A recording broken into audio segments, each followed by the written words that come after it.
My great kingdom of Italy. This video is purely for entertainment and does not infringe on copyrights or laws. The rights to the novel and image belong to the original author. We do not claim ownership.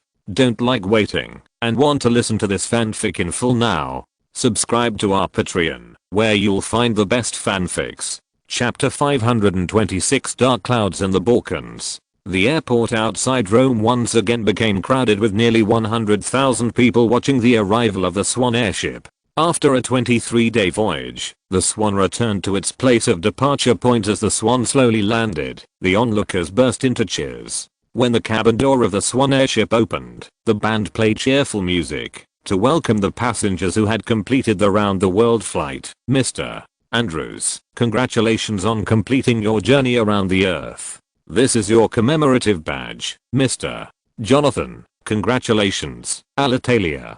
General Manager Arman took out a medal from the tray and put it on the chest of every passenger who got off the airship.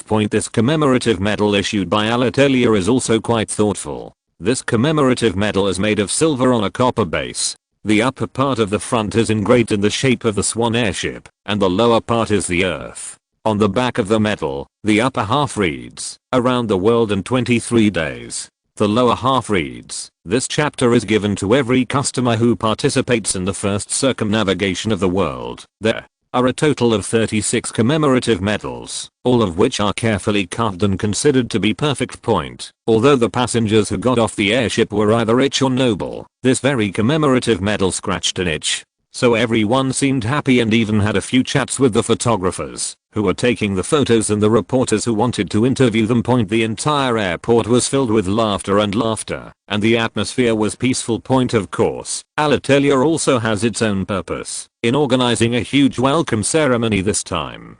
During the time when the Swan was flying around the world, the craze for air travel took off. Many people have asked about the time of Alitalia's next round-the-world voyage and want to experience the fun of flying around the world. Faced with the influx of passengers, Alitalia had to postpone the start of the American route and planned to wait for the Swan airship to be completely overhauled before flying around the world again. Of course, this round-the-world flight not only allows Alitalia to gain a large number of potential passengers who are either rich or expensive. As the world's major rigid airship manufacturer, Zeppelin Airship Company is also facing a surge of orders. Every day, people ask about airship construction, keeping the company's front desk busy. Of course, more importantly, taking advantage of the craze for airships, Count Zeppelin decided to expand the airship manufacturing factory in order to get the largest share of this craze. The Swan's round-the-world flight was indeed an outstanding advertisement, making airlines and manufacturers a lot of money. So this round-the-world flight is worth thousands of dollars, and the Swan also gets star-like treatment in this round-the-world flight, becoming the focus of attention everywhere it goes. In San Francisco, 100,000 people watched the Swan's arrival in the city. In Tokyo, nearly 1 million people watched the Swan's arrival. Not only that, the crew of the Swan also received hospitality from the Emperor of Japan. In Beijing, the largest industrial crystallization in history also stunned the king. Even the Empress Dowager, who was in poor health, watched its grand arrival in Beijing in the Yard. After causing a sensation in the Far East, the Swan also caused a sensation all the way west. In Tehran, more than 200,000 Iranians watched the arrival of the Swan. In Istanbul, Sultan Abdulhamid II boarded the Swan and experienced it. The Swan's round-the-world flight allowed countries around the world to see the huge role of airships in aviation. I believe that after this flight, the importance of airships in various countries will definitely reach a new high. In fact, while the Swan was flying around the world, countries had already taken action. In the UK, a new round of funding for airship research has just been approved. In Russia, Tsar Nicholas II also approved the development order for his country's airships in the Far East. Emperor Meiji of Japan called on citizens to donate money for the purchase and introduction of airships. To this end, he also allocated 300,000 yen from the palace to the military. The same is true in France. The government is integrating various civilian companies and letting them conduct joint research on airships with the military. In the United States, Major Blade's report also received attention. Theodore Roosevelt even publicly declared that the United States needed to build its own air fleet for more than half a year of his term. That's right, it's an air fleet. President Roosevelt, who was extremely passionate about the Navy, believed that this huge airship was a battleship in the sky and a continuation of the Navy to the sky, so it was not an exaggeration to call it an air fleet. President Roosevelt also had a like-minded person in calling the airship, that is, Admiral Fisher, the Lord of the Admiralty of the British Empire. The reason is also very simple. It is obvious that they want to incorporate airships into the Navy's establishment in order to increase the Navy's strength. Of course, no matter what it is called, the military use of airships has also been fully demonstrated in the Swan's global flight. This can be seen from the fact that various countries have launched the development and introduction of airships. Of course, Germany and Italy, which are currently at the forefront of airship research, are also studying the use and training methods of airships. The German military formed an airship fleet and planned to equip 48 airships of various types. In Italy, there are also 36 airships. However, both countries currently have insufficient airships. On the one hand, the Zeppelin airship company's construction has been in short supply, and on the other hand, airships are expensive and the purchase cost is not low. In addition, only a few of the Italian military's airship purchases come from Zeppelin. Others are built domestically. Italy, which has obtained Zeppelin technology authorization, has started construction of an airship manufacturing plant covering an area of 80 hectares in Milan. Subsequent airships for the Italian military and Alitalia will be built at the factory. The factory is not yet completed, and it will take at least a year to start construction. It's so lively. In the palace, Carlo looked at today's newspaper. The headline on the front page was the report that the Swan completed its flight around the world. For the current airship craze, as the driving force behind the scenes, Carlo is happy to see the results. To be honest, although airships currently look much shinier than airplanes in all aspects, a large and slow aircraft like an airship cannot become the king of the sky. It can only be used as a substitute for aircraft whose technology is not yet mature and only has advantages in transportation. Therefore, countries are conducting research and construction of airships. How could Carlo be unhappy? Macfarlane, continue to spend money to let newspapers in various countries report on airships, as you command, Your Majesty. Looking at the captain of the guard leaving, Carlo withdrew his gaze. Yes, Carlo has half of the credit for this vigorous airship craze. Many reports on airships in newspapers from various countries are sponsored. While Carlo was enjoying taking the road to different countries, he suddenly heard the guards coming in to report. Your Majesty, His Excellency Boccona has something urgent to ask for. Invite him in. Upon hearing that the Foreign Secretary was eager to see him, Carlo certainly would not let him wait. I saw Foreign Minister Boccona walking in with a telegram and saying, Your Majesty, urgent news from the Balkans. The Bulgarian army and the Ottoman army exchanged fire on the border between the two sides. It is known that dozens of casualties were caused on both sides. The armies of both sides have gathered in the area. What? Upon hearing what the Foreign Secretary said, Carlo immediately felt something was wrong. Ask Vienna and Berlin immediately what they think about this matter.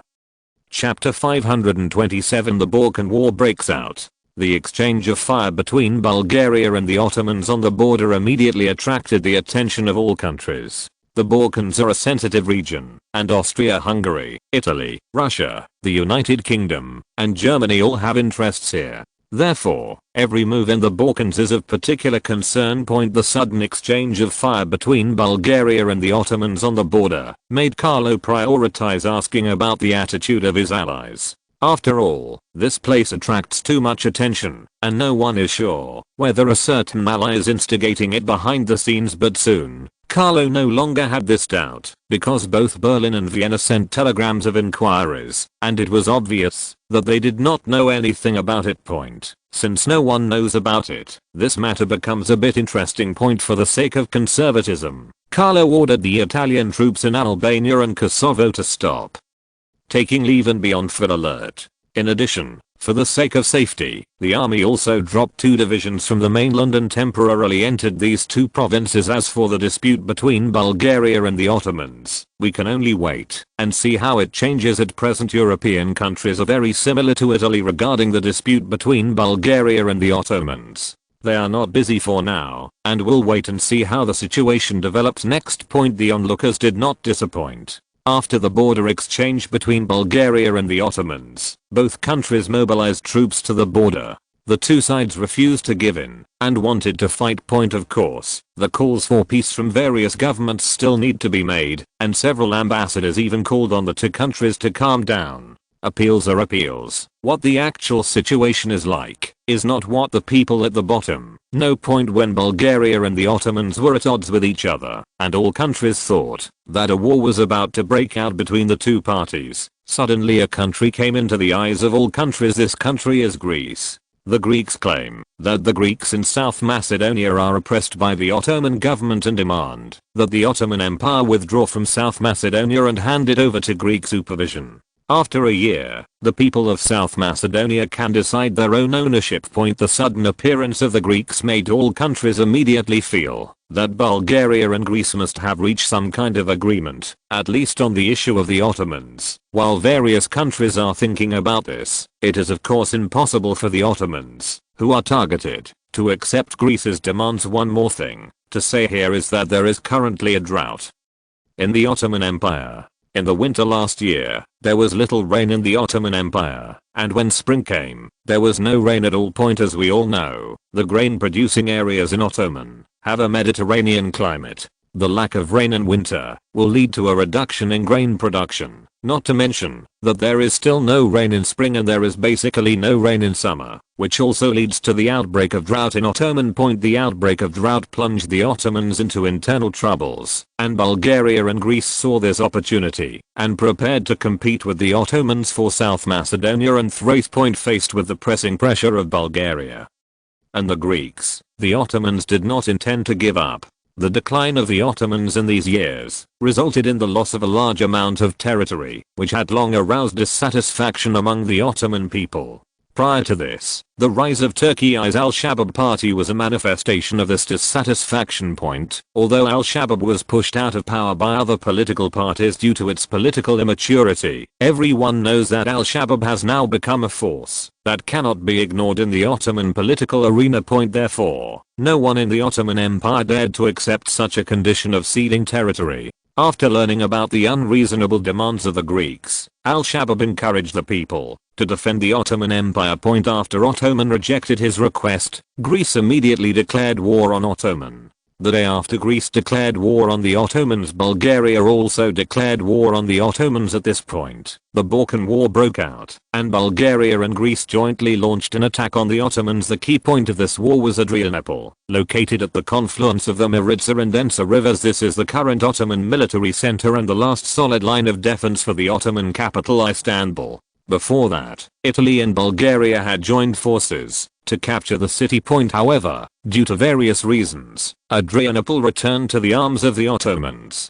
After being lost and recovered, the Ottomans, under the guidance of German military advisors, further built and strengthened the fortress city. Among them, the fortress built on Mount Adar in the north, formed a diagonal relationship with Adrianople in the south, stabilizing the Ottoman advantage in the city. Point, the first battle of this war took place in this area. The Bulgarian First Army repulsed the Ottoman 10th Division defending the Maritsa River and arrived around Adrianople. Point, rather than repelling the Ottoman army, the Bulgarians retreated to Adrianople with a little resistance. Here, the Ottomans gathered an army of 178,000 men. Among them, 94,000 are new troops trained with the help of German military advisors. Their equipment and training levels are among the top in the Ottoman army. Point, there are currently only 161,000 troops in the Ottoman army trained by German advisors, except for those stationed in the capital Istanbul, 43,000, and South Macedonia, 23,000. They are all here. Point, facing the elite troops gathered by the Ottomans, Bulgaria was not bad either. After the war broke out, Bulgaria formed 3 armies with a total strength of 217,000 troops. Except for the 3rd Army's personnel and poor equipment who stayed at home, 29,000 people. The other two armies were on the Adrianople front. However, in view of Adrianople's strong fortifications, the Bulgarians did not take action immediately. They needed to remove the surrounding strongholds first. Therefore, the two armies of Poland and Austria were engaged in a not fierce, but extremely bloody battle in Adrianople. While the battle was going on in Adrianople, Greece, as an ally of Bulgaria, also took action against South Macedonia. A 94,000 strong Greek army, led by Crown Prince Constantine, launched an attack on the Ottoman army in South Macedonia. There are currently only more than 50,000 Ottoman troops stationed in South Macedonia. Facing the Greek offensive, they can only choose to stand firm. This time the Greek army avenged its humiliation. After a month of fighting, the Greek army defeated the Ottoman army and captured Thessaloniki, Viria, Edessa, Kavala and other southern Macedonia and Thrace from them. Some cities in addition to the battles on land. The sea also did not fall. The Greek navy also engaged in naval battles with the Ottoman navy in the Aegean Sea. After a hard battle, the Greek navy successfully repelled the Ottoman navy. Subsequently, the Greek navy successfully blocked the Dardanelles Strait, the outlet of the Ottoman navy, and locked the Ottoman navy in the Black Sea. From the beginning, the Ottomans fell into a passive position on both the sea and land fronts. The high fighting spirit between Bulgaria and the Greeks in this war surprised observers from all over the world. As for the Ottoman army, although there are many more troops trained by German advisors than before, their fighting will is not as good as their opponents. Not to mention that the performance of those troops that had not been trained was somewhat disappointing. Faced with such a situation, the Ottomans did not sit still and wait for death. In addition to constantly mobilizing troops to fight between the two countries, the Ottomans also set their sights on other countries. Chapter 528 The British Navy Proposal. Your Excellency Abdullah, our country deeply regrets the war between your country and Bulgaria and Greece. In the Italian Ministry of Foreign Affairs, facing the Ottoman ambassador in front of him, Boccona announced to him with regret that Italy was not prepared to intervene in the current Balkan war. For Abdullah, who finally met the Italian foreign minister, he certainly did not want to hear only these desperate words. The current situation of the Ottomans on the battlefield is not good, and they urgently need help from other countries. Of course, he was not unprepared. Istanbul had already sent him a message and offered good conditions, and now he was waiting for him to come up with it. Your Excellency Boccona, please give me some time. Our country also knows your country's difficulties, but please believe us, as long as we can help our friends, our country will not let them suffer. As long as your country is willing to help our country, we are willing to. We will give your country certain conveniences in wool, cotton, wheat, iron ore, etc., and even allow your country to invest in our country's divri iron ore. To be fair, the conditions offered by the Ottomans were very good.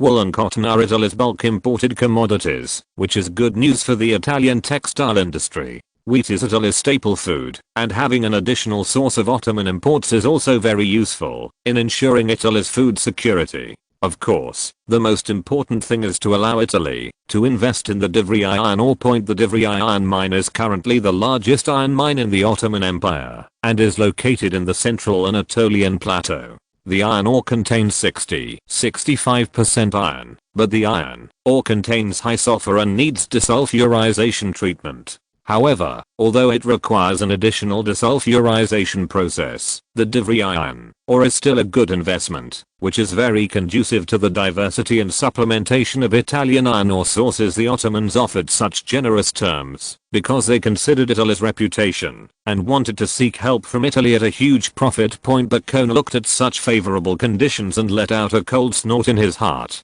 Although the Ottomans seemed to have good conditions, it was not feasible for Italy to intervene. Because this is the Balkans and nowhere else. In the previous wars involving Italy, the interest relationships were not actually complicated. In the Far East, it was initially aimed at the enemy France. Next, for Japan, it was because the Qing dynasty gave a lot, plus Italy had huge interests here and only had to face Japan. Although there is a shadow of the British behind Japan, Italy is very measured and does not teach Japan a terrible lesson. Leaving the Korean peninsula to the other side is a manifestation of the greatest goodwill. As for the Spanish-American War, it was even simpler. It only had to deal with one United States, and the other major powers were happy to see the Americans defeated. Although only Bulgaria, Greece and the Ottomans are involved in the current Balkan War, the region is complex and involves too many forces, and it is very close to Italy. If you are not careful, it may trigger a fight between the major powers.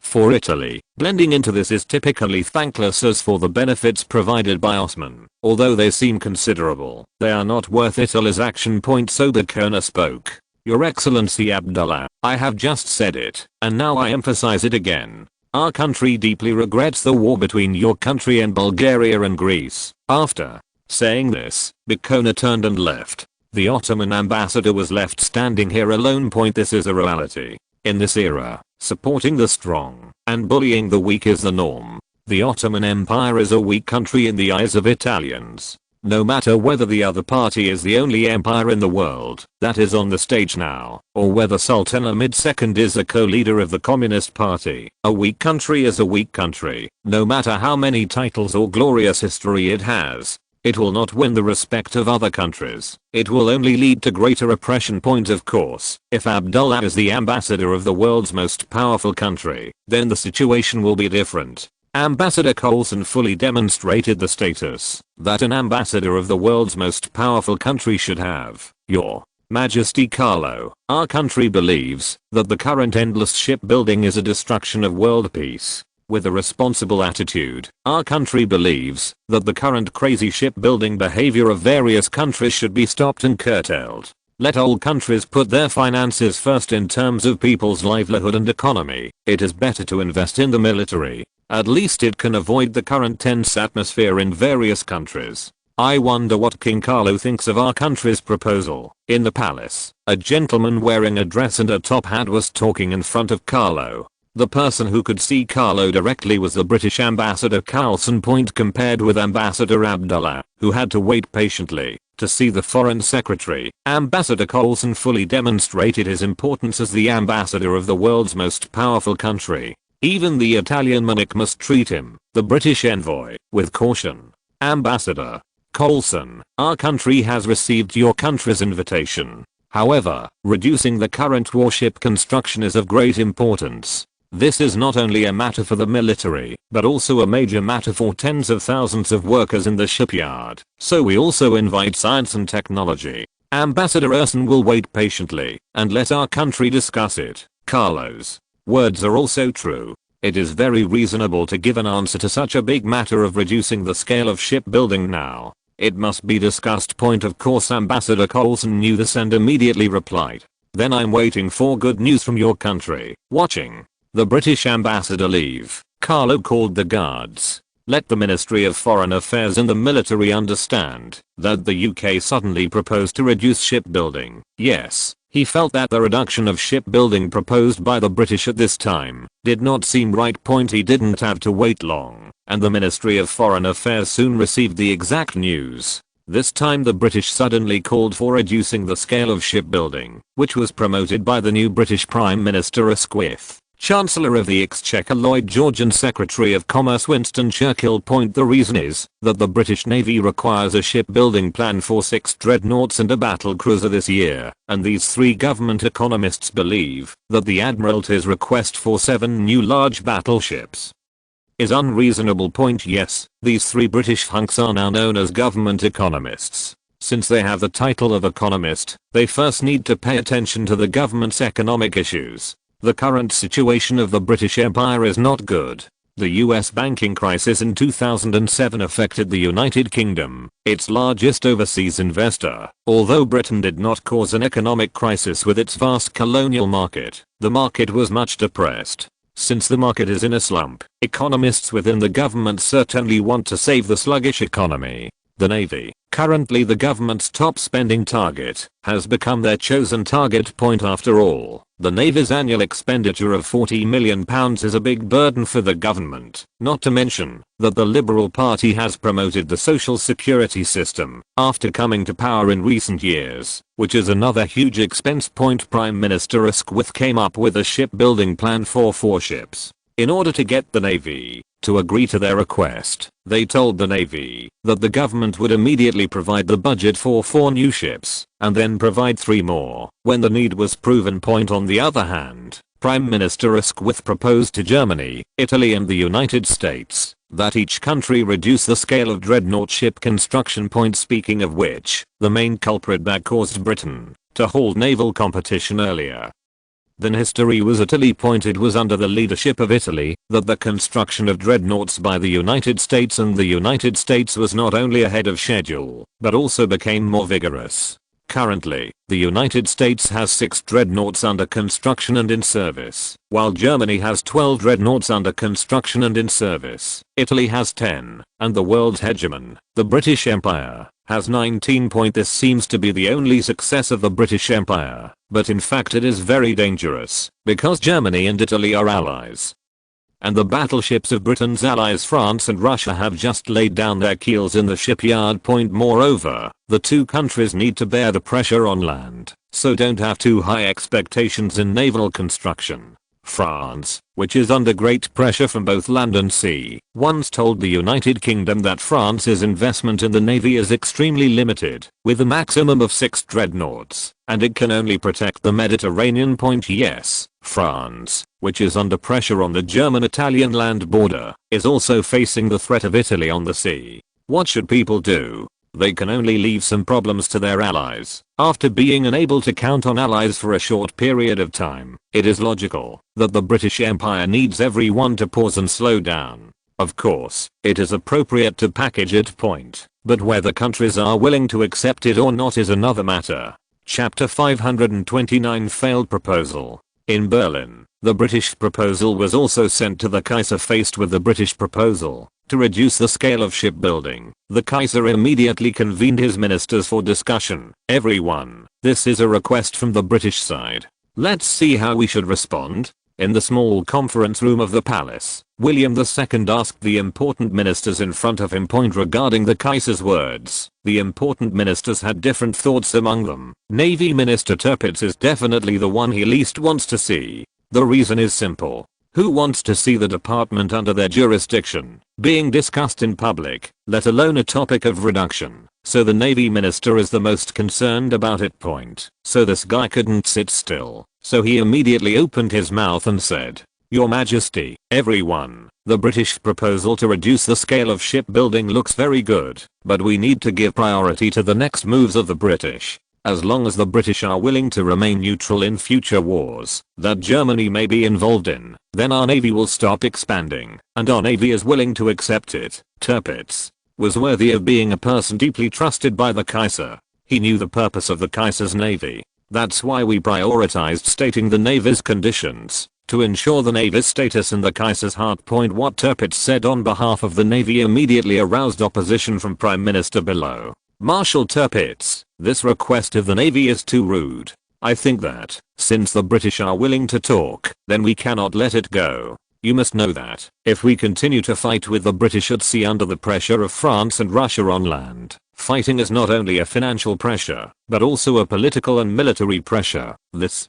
Below has been committed to peace between the British and German navies, and believes that it is best for Germany to avoid provoking Britain when there is land pressure from France and Russia. The Prime Minister's words still carry a lot of weight. The person who originally wanted to speak fell into deep thought after Biro spoke. Indeed, Germany is under considerable pressure on land. Is it wise to continue to entangle the British Empire in the navy? However, some people stood up to oppose the Prime Minister's proposal. Interior Minister Holwich did not agree with the Prime Minister's words. I think what Marshal Tirpitz said makes sense. Although our country faces pressure from the east and west on land, this is not a pressure we bear as a country. Our allies Austria-Hungary and Italy help us share the pressure. And in terms of shipbuilding, we are not facing pressure from the British alone. Our ally Italy is also building large-scale ships, and Vienna is also building warships. Therefore, we need to consider the British proposal, and it is best to ask Rome and the attitude of Vienna.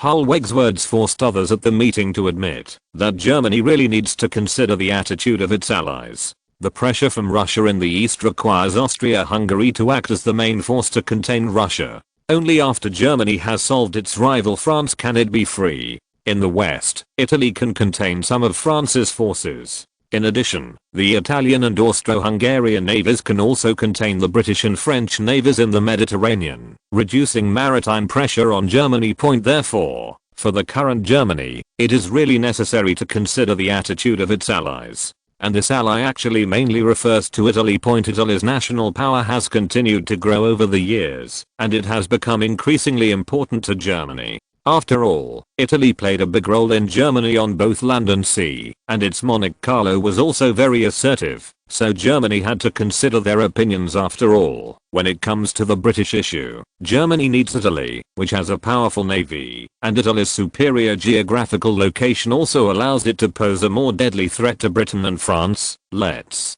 first ask our allies what they want. If they support this, then we will discuss it with the UK. After much consideration, the Kaiser's words finally had the final say. Let's first ask our allies what they meant. When Germany and Italy plan to ask each other, there are also quite a few voices opposing the proposal in the UK. The naval faction and the Conservatives, represented by Admiral McKenna and First Sea Lord Fisher, started a fierce debate. McKenna wrote to Prime Minister Asquith, asking him to be alert to the development trends of the German Navy. First, Germany and Italy are engaged in large-scale shipbuilding plans. Second, its shipbuilding behavior is carried out in secret. It will take time to test whether it is possible to conceal it. Third, according to the information they received, by 1912, Germany will have at least 23 large new warships, and Italy will also have 15 large new warships. The new warships of Germany and Italy will reach a huge scale of 38. Considering the relationship between the two countries' allies and Italy's critical position, the British Empire will need at least 40 new large warships to ensure that sea control does not fall into their hands. Fourth, Germany and Italy's ability to build dreadnought ships has caught up with Britain's. The British Admiralty led by McKenna proposed to speed up the production of warships and build 2 more dreadnought ships, that is, starting from the 1909 fiscal year. Starting from 2000, the British Empire built 8 dreadnought ships per year. Faced with the Navy's request, the cabinet members, headed by Prime Minister Asquith, Chancellor of the Exchequer Lloyd George, and Secretary of Commerce Winston Churchill, still insisted on only agreeing to build 4 dreadnought ships. Faced with the intransigence of the Prime Minister, the Chancellor of the Exchequer, and the Secretary of Commerce, Admiral McKenna not only fought at the government level, but also fully mobilized the public's anti-German sentiment to exert public pressure on the Asquith government. The Daily Telegraph declared, "We are asking for the construction of 8 dreadnought ships, and we will not sit back and wait. We will never allow Nelson's honor to be tarnished." The Observer called on all British people to insist on building 8 dreadnought ships. 8 ships. 8 complete ships. Nothing else but 8 ships. In addition, pro-conservative media such as The Times also used various radical terms to loudly demand that the government meet the requirements for naval expansion. Social groups such as the Naval Alliance and SA Sample Ocean Alliance also held various activities to support the naval expansion plan of McKenna and others. Under the huge political and social pressure, the 3 men who were born from heaven felt that they could no longer stand it. They were forced to compromise and agreed to build 8 dreadnoughts at once in the 1909 naval budget. In addition, on June 16, 1908, the naval budget bill for the construction of 8 dreadnought ships was passed by the Parliament with 322 votes in favor and 83 votes against. The British Empire ended its proposal in such a dramatic way. At this time, Germany and Italy had not yet discussed the outcome of a response plan. Faced with such a result, Carlo knew that the short-lived effort to suppress the maritime arms race would end in vain, and Europe would surge towards a war. Chapter 530 Gustone Explosion. The British's fruitless proposal to reduce the navy was just an episode in 1908. Except for the 3 parties involved, people in other countries are not aware of the proposal. The international event that attracts the most attention from all countries at present is the war in the Balkans. The 3 kingdoms of Bosnia are now fighting in full swing. The 3 countries have gathered more than 600,000 troops in Adrianople and surrounding areas for a decisive battle. Regarding this decisive battle, most people are optimistic about the Bulgarian-Greek coalition. The reason is very simple. The reports sent back by the observer mission sent by various countries basically have the same conclusion. That is, if no other countries intervene in this war, then the Bulgarian Greek two countries will there is a high probability of winning. The form of the battlefield also matched what they said. Although the Ottoman army was well equipped and well trained, it was far inferior to the two countries. In order to prepare to seize the remaining Ottoman territories in the Balkans, the military expenditures of Bulgaria and Greece accounted for about 40% of the budget all year round. Moreover, in terms of artillery, morale, and combat level, Bulgaria and Greece had the absolute upper hand. In this case, when there is no difference in the strength of the two sides, the balance of the battlefield will inevitably tilt towards the Bulgarian-Greek coalition. Important places such as the towns of Shantanu, Gardner, and Mount Babbitt located in Adriano were successively captured by the Bulgarian-Greek coalition. The Bulgarian-Greek coalition forces have assumed a semi-encirclement posture facing Adrianople on three sides. Faced with such a dilemma, the Ottomans on the one hand used the strong fortifications of Adrianople to hold on, and on the other hand stepped up the deployment of troops from Asia. At present, the Ottomans have mobilized 181,000 troops from Asia to reinforce Adrianople. However, the equipment, training and morale of these armies from Asia are not as good as those in Europe, so their performance on the battlefield is not very good, but this can serve the purpose of consuming the Bulgarian-Greek coalition forces to some extent. In the face of the Ottoman army's attempt to use manpower to consume them, the Bulgarian-Greek coalition was actually well aware of it. The way the Bulgarian-Greek coalition responded was to use its trump card. The heavy siege artillery units of the two countries had been transported to Adrianople. They planned to use the heavy artillery in their hands to crack open the hard nut of Adrianople. The decisive battle of Adrianople was in full swing, which naturally attracted the attention of all countries. However, an inexplicable strange thing happened at this time, which also attracted attention. On the early morning of the last day of June in 1908, near the Tunguska River in the Russian Far East, local residents had just woken up. The sun shone lazily through the windows. Suddenly, they discovered that there was an extra sun in the sky. A fireball-shaped object with a diameter of 50 to 100 meters crossed the sky from southeast to northwest. A few minutes later, a bright light illuminated the entire sky. Later, an explosion occurred with a loud noise like thunder. A huge roar was heard within 1,000 kilometers. The explosion was recorded by seismic stations across Eurasia, and the pressure instability it caused was even detected by the automatic pressure recorder just invented in Britain at the time. In the days following the incident, the night skies across Asia and Europe turned dark red. In the United States, the Smithsonian Astrophysical Observatory and the Mount Wilson Observatory observed a decrease in atmospheric transparency for at least several months. People in many European countries saw daylight like flashes in the night sky, and even as far away as the United States across the ocean, people felt the earth shaking. Faced with such a phenomenon, no one can explain what happened. For this reason, newspapers publicized that this was the end of the world predicted by the Mayans. Some people say it's an alien invasion, while others say it's a natural phenomenon. But no matter what it was, it caused a huge increase in the sales of newspapers in various countries, and various scientists tried to interpret the phenomena they encountered. The newspaper's extensive coverage naturally attracted Carlo's attention. How could I forget this? Carlo looked at the newspaper reports and recalled seeing a trace of red in the night sky 2 days ago, and a memory came to his mind.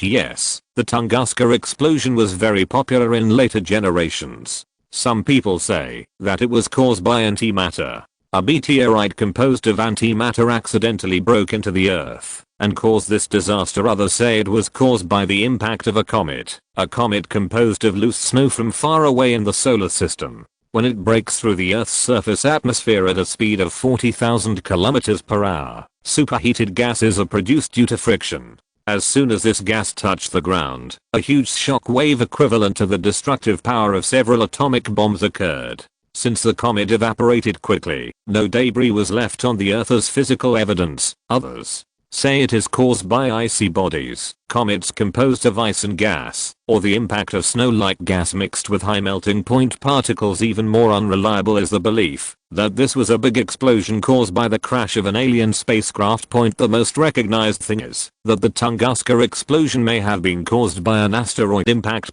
As for the various speculations that have been circulating in the past life, the main reason is that no one was sent to investigate in the first time. The first survey in history had to wait until 1927, when a scientific expedition team composed of Soviet scientists conducted the first survey of the area. This is 19 years after the Big Bang. As time goes by, traces of many things can no longer be found. But despite this, the expedition team was also very shocked by this. An impact crater with a span of about 50 meters. The surrounding 30 kilometers are covered with scorched earth after the fire, and beyond that are thousands of square kilometers of fallen trees. Kulik dug several meters near the impact crater and unexpectedly found no trace of the meteorite. Carlo was very curious about this and wanted to know the cause of the big explosion, so he wanted to send a scientific expedition team to conduct a thorough investigation. Ask the captain of the guard to come see me. I have something to arrange. Also, please ask Mr. Bacona to come over. I need him to communicate with Russia. Following Carlo's order, the captain of the guard rushed over immediately. Carlo asked the captain of the guard to convene a group of geologists, biologists, and astronomers to form a scientific expedition team to conduct investigations in Tunguska. Facing Carlo's order, the captain of the guard immediately started to do it. He came and went in such a hurry that when the foreign secretary arrived, he could only see his back. Your Majesty, why are you summoning me? Facing Bacona's inquiry, Carlo spoke. I want you to send someone to communicate with the Russians. Carlo's words made Bacona feel nervous. At this time, when the situation in the Balkans was so complicated, it was too conspicuous to send people to communicate with Russia. You must know that the interests of Italy, Germany, and Austria are currently very closely entangled, so it is not a good idea to send people to contact Russia. But Carlo didn't give the foreign minister in front of him much time for inner drama. Our country wants to send a scientific expedition team to investigate the big explosion that occurred in the Russian Far East. Bacona was surprised by Carlo's words. He did not expect that His Majesty would want to investigate a big explosion when the situation in the Balkans was so tense. What's the problem? Seeing the surprised and stunned foreign minister, Carlo asked about him. As you command, Your Majesty, I will do it right away. Chapter 531. The Bulgarian-Greek coalition wins. Not to mention the unsolved mystery of the Tunguska explosion. It is now just an unknown natural phenomenon. For governments, it can neither be eaten nor seen, and it is completely unworthy of attention. Of course, if anyone is willing to take a scientific examination to learn more, it can also satisfy a little curiosity. So Italy made a request to go to Tunguska for scientific research, and the Russian government agreed without even thinking about it. Not only that, the Russian Academy of Sciences also sent several scientists to join the scientific expedition team. It is worth mentioning that, considering that the destination of this scientific expedition is very remote and sparsely populated, in order to ensure the successful completion of this scientific expedition, the Italian scientific expedition team received the assistance of an Alitalia airship. Although this medium-sized airship, called Peng Gang, has a load capacity of only 15 tons, it is enough to carry 17 scientific expedition members and their equipment directly from the air to Russia. With a few Russian scientists, they can rush all the way. Omsk will be the starting point for the scientific expedition team, and the next step will be a direct flight to Tunguska. The entire expedition was transported by airship. This scientific expedition team was extremely luxurious. This alone is enough to leave mark in history. Except for Italy and Russia, which paid a little attention to this historical research that can leave a name. Other countries are all focusing on the war in the Balkans and Adrianople. The Bulgarian-Greek coalition finally captured this important military town after 20 days of bloody fighting. In order to seize this important military town, the Bulgarian-Greek coalition suffered 47,000 casualties, more than 2,000 missing, lost 271 artillery pieces, and consumed 500,000 rounds of various artillery shells, of which more than 20,000 large caliber artillery.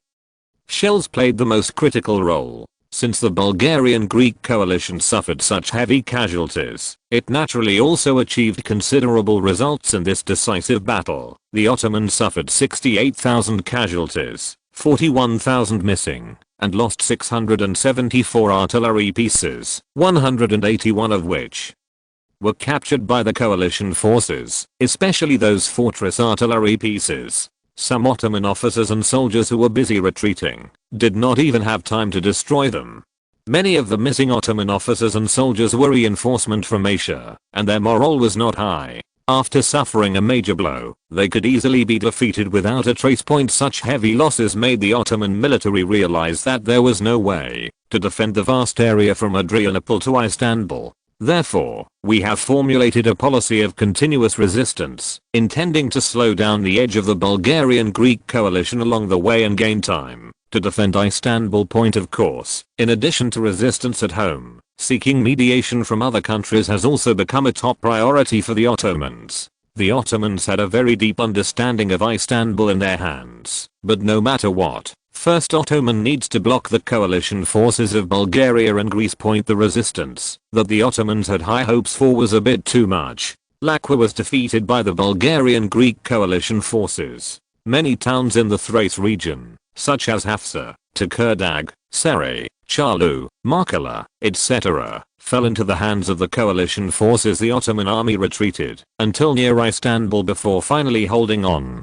The reason was that the new army stationed in the capital finally participated in the battle. With their help, the Bulgarian-Greek coalition, which had been chasing all the way and leaving its heavy weapons behind, could only stop. Of course, they stopped, and the Bulgarian-Greek coalition began to clear away the scattered and defeated troops in the surrounding areas. Faced with such a blatant dispatch of troops by the Bulgarian-Greek coalition, the Ottoman army could only suppress their anger in their hearts, because it was good to hold the capital's defense line for now, and rectifying the retreating defeated troops was the first priority. To hold the capital. At present, the European territories that the Ottomans can still control, except for the capital Istanbul, are only the Gallipoli Peninsula guarding the Dardanelles Strait. The peninsula is equipped with coastal defense artillery, and the small peninsula is not suitable for large-scale troops, so it is the Greek coalition forces only have one division to guard the peninsula defenders, while the rest are preparing to head to Istanbul to seize this 1,000-year-old holy land. I won't say much about the importance of Istanbul. This has always been Russia's dream place. So when the Bulgarian-Greek coalition approached Istanbul, the Russians could not sit still. Its foreign minister Shachanov publicly stated that it is time to stop the war in the Balkans. This war has caused too many people to become homeless and displaced. In private, Russia warned Bulgaria and Greece that if the fighting continued, Russia would send troops to intervene. In addition to Russia, Germany and Austria also did not want the Ottomans to be too weakened.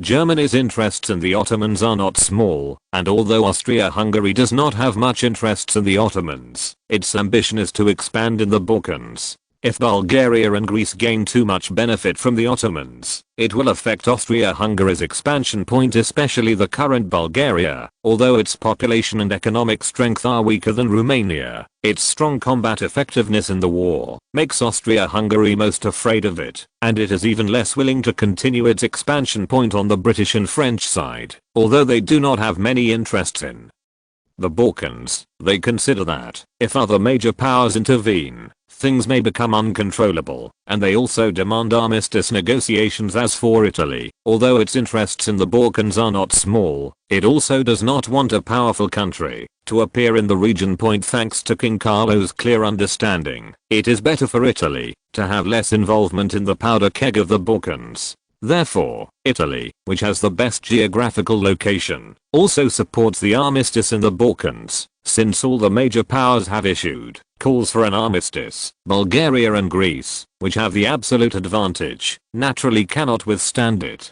regardless of their current advantage. If they really disobey Istanbul and attack Istanbul, then the major powers will have countless ways to let the two countries know how powerful they are. Knowing how powerful they were, Bulgaria and Greece could only agree to a ceasefire. Even though they are eager to see through Istanbul, the situation is so pressing that there is nothing they can do about it. Paoshi agreed to armistice negotiations, and Osman, as the disadvantaged party, had no reason not to agree. Although they blocked the Bulgarian-Greek coalition in the suburbs, their family members knew about their own affairs. The Ottomans suffered too much in this war, and a large number of combat-effective troops were annihilated, which greatly weakened the Ottoman army's vitality point. Although a batch of weapons and equipment were obtained from Germany and Austria, people can become an army not only with weapons, but also need time to train. In addition, the officers leading the team also need time to train. So Osman is naturally very willing to negotiate armistice.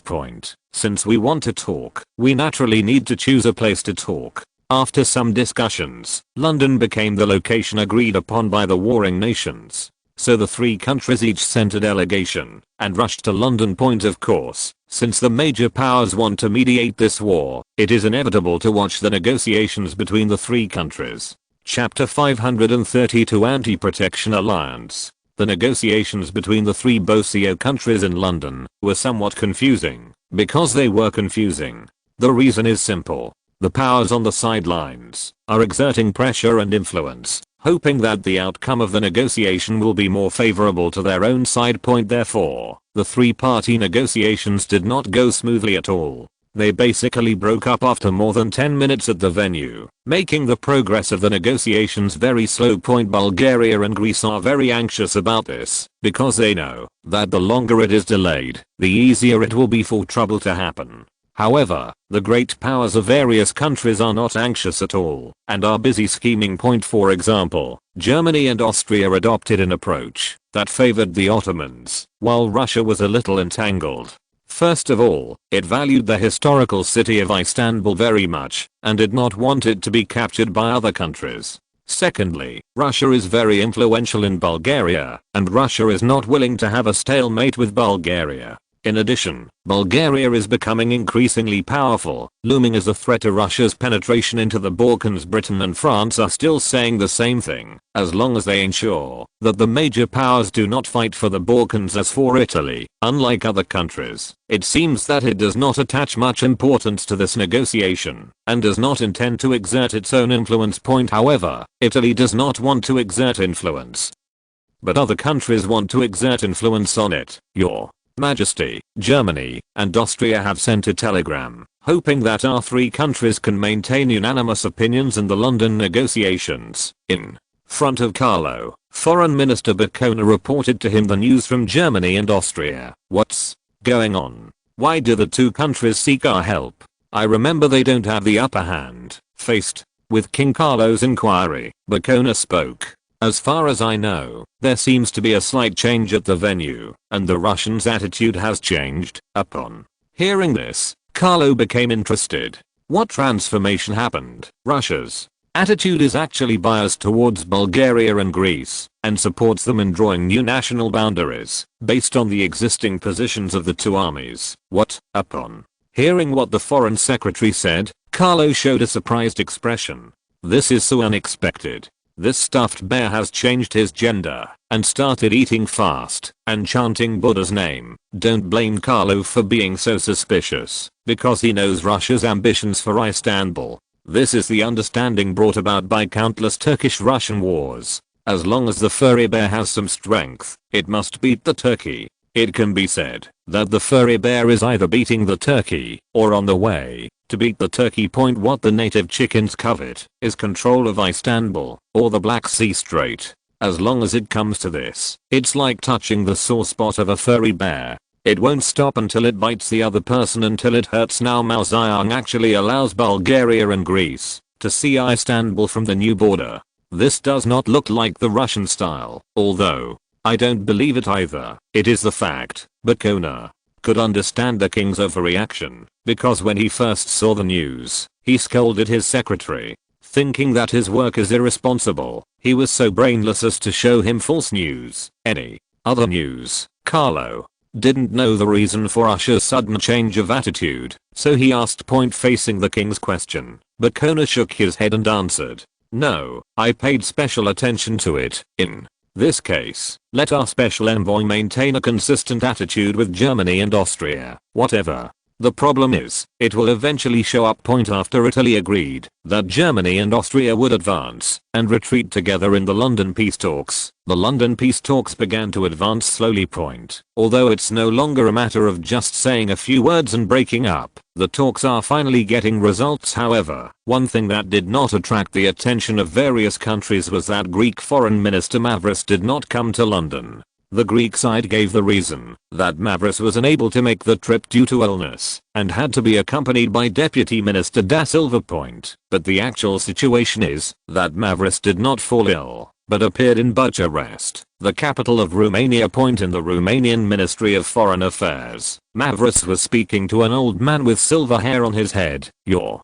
Excellency Narol, I come here with sincerity. Your country must have seen the current situation. The war against the Ottomans has ended, and Bulgaria is about to gain a large area of land. It already occupies the largest area among the Balkan countries. Position. With this expansion, its population is expected to be only more than 1 million less than your country. In addition, taking into account the bravery and prowess of the Bulgarians, in fact, Bulgaria is now the most powerful country in the Balkans.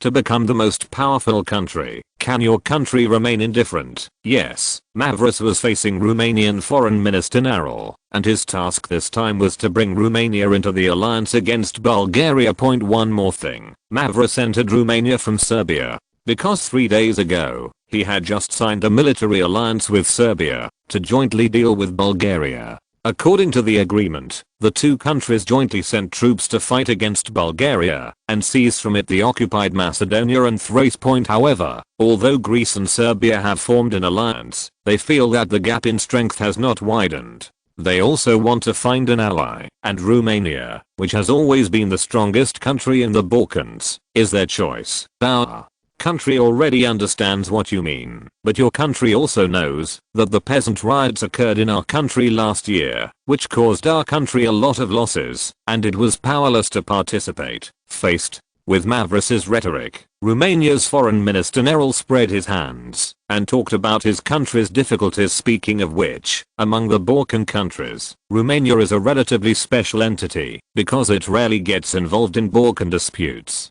Basically, they guard their own 1/3 of an acre of land. It would not work otherwise. It is surrounded by Tsarist Russia to the east and Austria-Hungary to the northwest. It is sandwiched between the two powers. How much energy can Romania have to take care of other things? Of course, just because he doesn't care, doesn't mean he doesn't have this intention. Otherwise, why would Mavros be here? Mavros did not hide this. The time for this trip was very tight, and he could not delay it too much, so he directly issued the terms negotiated with the Serbian people. Our country and Serbia also know your country's difficulties, so we both believe that if your country can send troops with us, then after the war, your country will get 4,000 square kilometers of fertile land in southern Dobroga. In addition, your country is in the scattered Romanians in Macedonia can also return. In addition, our country and Serbia will be able to provide some compensation after the war, and the value will not be less than £2 million. But this will not be a one-time payment. Regarding the conditions proposed by Mavros, Nerol considered the pros and cons. Seeing that the other party didn't speak, Mavros knew that his heart was moved, so he continued. In fact, your country joining the alliance to jointly deal with Bulgaria will also help reduce its own pressure. After all, the situation your country faces is the worst for small Balkan countries like us, as if being persuaded by the other party. Nerol immediately spoke. I need to report this to the king. In addition, our country also needs a commitment. That is, during the war with Bulgaria, we must ensure that Russia will not interfere. For Romania right now, the biggest threat is the Russians. Of course, Nerol's words not only mean this, but also mean that it is necessary to ensure that the Russians will not interfere in this war. Of course, Mavros knew about the concerns of the Romanians, and he would have had the same worries if not for the contacts in Belgrade. But now, he said with great confidence, Please rest assured, Your Excellency, we can guarantee that the Russians will never help Bulgaria, and neither will Germany, Austria, and Italy. If you're listening to this novel on a channel other than Fanfic World, it means they downloaded and uploaded it without effort. We cordially invite you to visit our channel, Mundo Fanfic Novelos. There you'll find the original version of this story and you can explore many other novels of various genres. We're waiting for you to immerse yourself in a world of incredible novels. Chapter 533, The Second Balkan War. Although the negotiations in London are progressing slowly, they will eventually be completed. After 3 months of long negotiations, the 3 Balkan countries finally reached an agreement. The Ottomans retained the narrow Black Sea Strait area in East Thrace, which mainly includes the Bosporus Strait where the capital Istanbul is located, the Gallipoli Peninsula guarding the Dardanelles Strait, and the narrow area near the Sea of Marmara. It can be said that the Ottoman territory in Europe was compressed to the extreme, and the European territory it occupied would only be more than 5,000 square kilometers. In addition to losing South Macedonia and most of eastern Thrace, many Ottoman islands in the Aegean Sea were also divided. Islands that actually belong to Asia, such as Lesbos and Chios, which are only a few or more than a dozen nautical miles away from the Ottoman nation territory, have been cut out. It can be said that as soon as Ottoman fishermen go to sea in the future, it will be very easy to go to other countries. In addition to territorial losses, the Ottomans also needed to pay war reparations of £1.5 million to Bulgaria and Greece. In view of the explanation given to the Ottoman people, this war reparation had a different name, and was called payment of food expenses for captured Ottoman soldiers. No matter what the name is, the Ottoman cession of land and compensation cannot escape. This result is something that every Ottoman does not want to see. But what can be done about this? What cannot be saved on the battlefield cannot be saved at the negotiating table. For the Ottoman negotiators, everyone knew what it meant to negotiate like this. This was the end of political life. After the results of the London peace talks were sent back to Istanbul, the Ottomans fell silent, and even Al-Shabaab, the toughest and most nationalist party, did not express its opinion. The reason is very simple. It is useless to object if you are not as strong as others. It had been tried once before during the Italian-Turkish War and had no other effect except creating harsher conditions. The Ottomans surrendered and signed the peace treaty, declaring the end of the war for both Bulgaria and Greece, which have paid a huge price. The harvest season has arrived. The 2 countries mobilized 500,000 troops for this war and suffered more than 80,000 casualties, injuries, prisoners, and missing persons. After spending such a huge price, of course the sweet fruits of victory were needed, and the new territory obtained in the London negotiations was enough to make this fruit of victory sweet enough. Cutting off such a large piece of fat from Osman naturally made the 2 countries very happy. But then, when the 2 countries divided this piece of fat, trouble arose. Greece believes that it has paid a huge price in this war and needs to pay more, and their request is to receive Salonika and the Chalkidiki Peninsula as compensation. Bulgaria was very dissatisfied with this sudden request from the Greeks, because if coupled with the territory to be divided to Greece in the previous agreement, it would almost be equivalent to Greece occupying Austrian Macedonia alone. Not to mention that Thessaloniki is the largest port in Macedonia, and is extremely important to Bulgaria.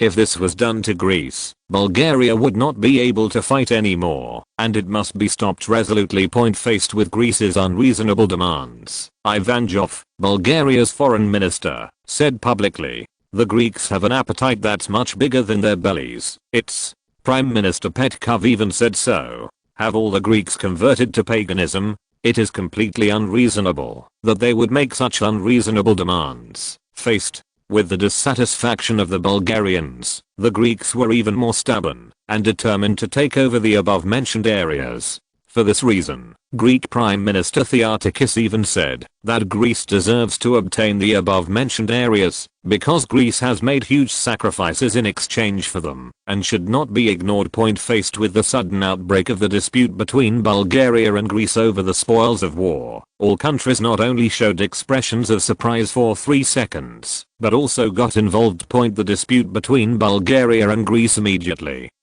detonated the world point. Faced with the attention of various countries, both Bulgaria and Greece refused to give in, and several negotiations ended in vain. Several public demonstrations broke out in the two countries to protest against each other's greed. For this reason, the two countries that were allies a second ago are in danger of falling out at this moment. At this moment, Serbian Prime Minister Pašić suddenly made a statement, claiming that the Greeks' demands were understandable. The sudden appearance of the Serbs made the Bulgarian government feel that something was wrong. What do the Serbians mean by sending these remarks at this time?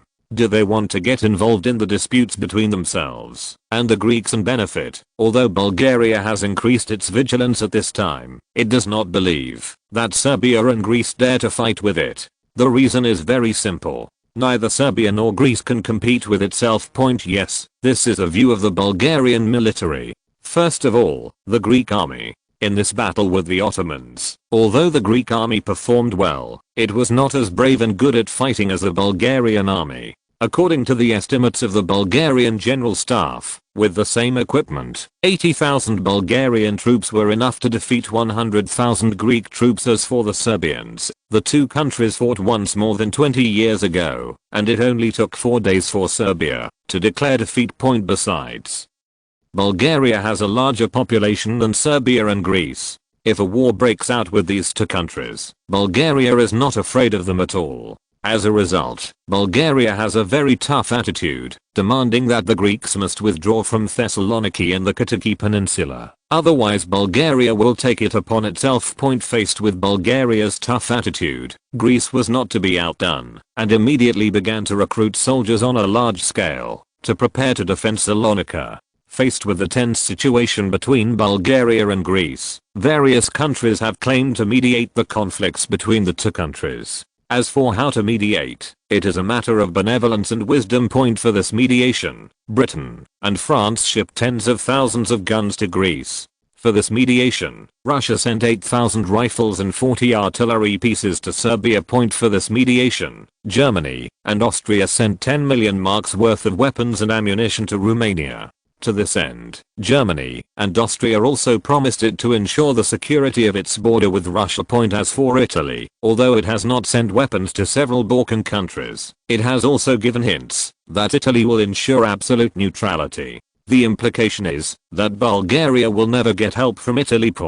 Although Bulgaria had close relations with Italy before, its growth has affected Italian interests in the Balkans. Italy and other major powers are absolutely unwilling to see the emergence of a regional power in the Balkans that far exceeds other countries. Before World War I, it was absolutely impossible for a regional power to emerge in the Balkans because it could not grow stronger at all. Whoever took the lead would be dealt with, and Austria and Russia would personally end it if necessary. As for why all countries suddenly acted in tacit agreement, the reason is simple. Bulgaria's expansion threatens the interests of various countries in the Balkans, and they want to defeat the ambitions of the Bulgarians. Ever since, with the efforts of various countries to mediate, things have become worse and worse. Not only Bulgaria and Greece, but also Serbia and Romania have expressed dissatisfaction. Facing three malicious neighboring countries, the Bulgarian government feels something is wrong. It is impossible to give up at this time.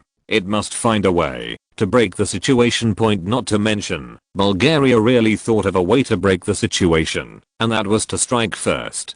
Before the three kingdoms are ready, defeat one country first. The target chosen by Bulgaria is Greece, which has disputes with itself. So on November 19, 1908, Bulgaria submitted a declaration of war to Greece on the grounds that Greece was occupying Thessaloniki and the Chalkidiki Peninsula that should belong to it.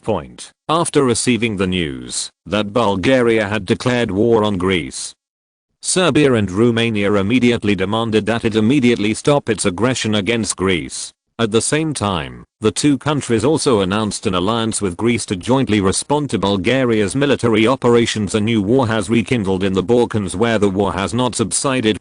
Chapter 530 was obscured, and I was quite speechless. Chapter 534 Messina earthquake. Messina is the second largest city in Sicily, facing the Calabrian Peninsula across the Strait of Messina. Messina has been riding on the spring breeze of Italian industrial development in recent years, and it is not bad.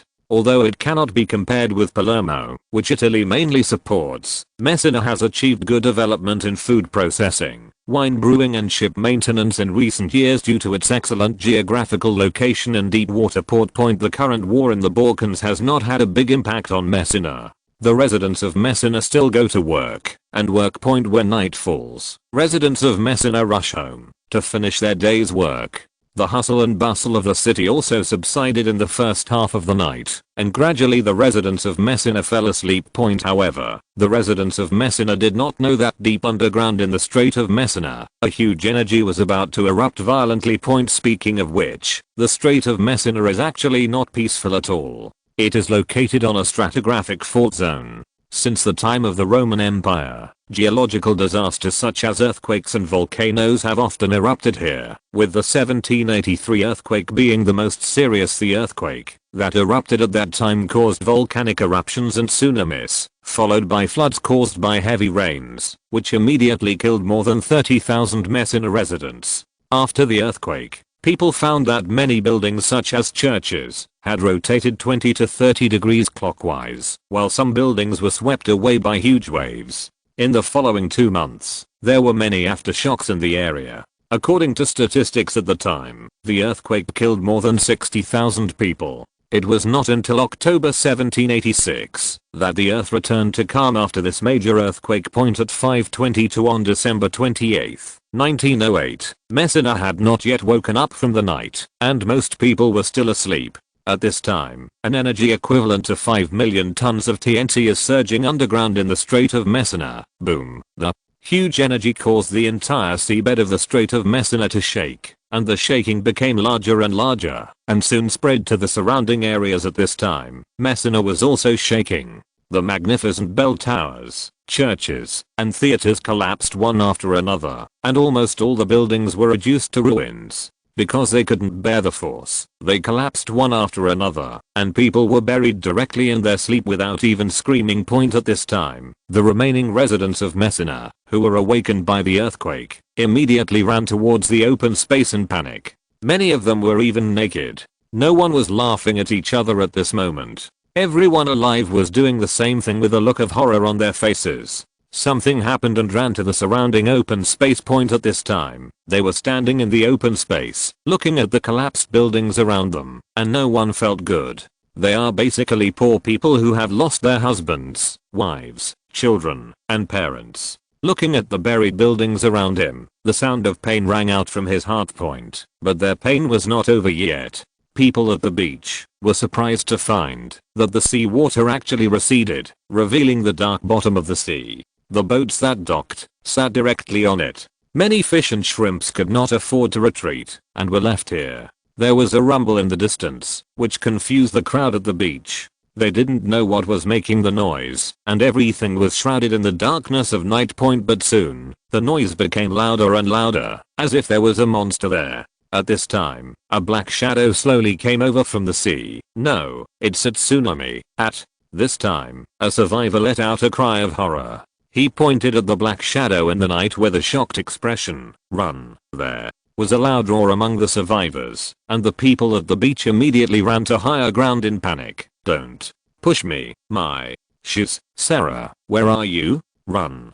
The tsunami is coming. The panicked crowd ran to higher ground, but how could anyone escape the tsunami? Before they could run far, a 12-meter high wave came over. The breakwater did not play any role at all, and was directly submerged. The surging waves destroyed everything, and the collapsed buildings were submerged in the sea water. The worst thing was the people who were trapped by the collapsed houses. The raging sea water poured directly into the cracks, and the calls for help gradually subsided. At this time, Messina was mostly submerged by the incoming waves, and many corpses were washed out from the ruins. A human tragedy appeared in front of the survivors. Looking at the tragedy in front of them, many people were crying.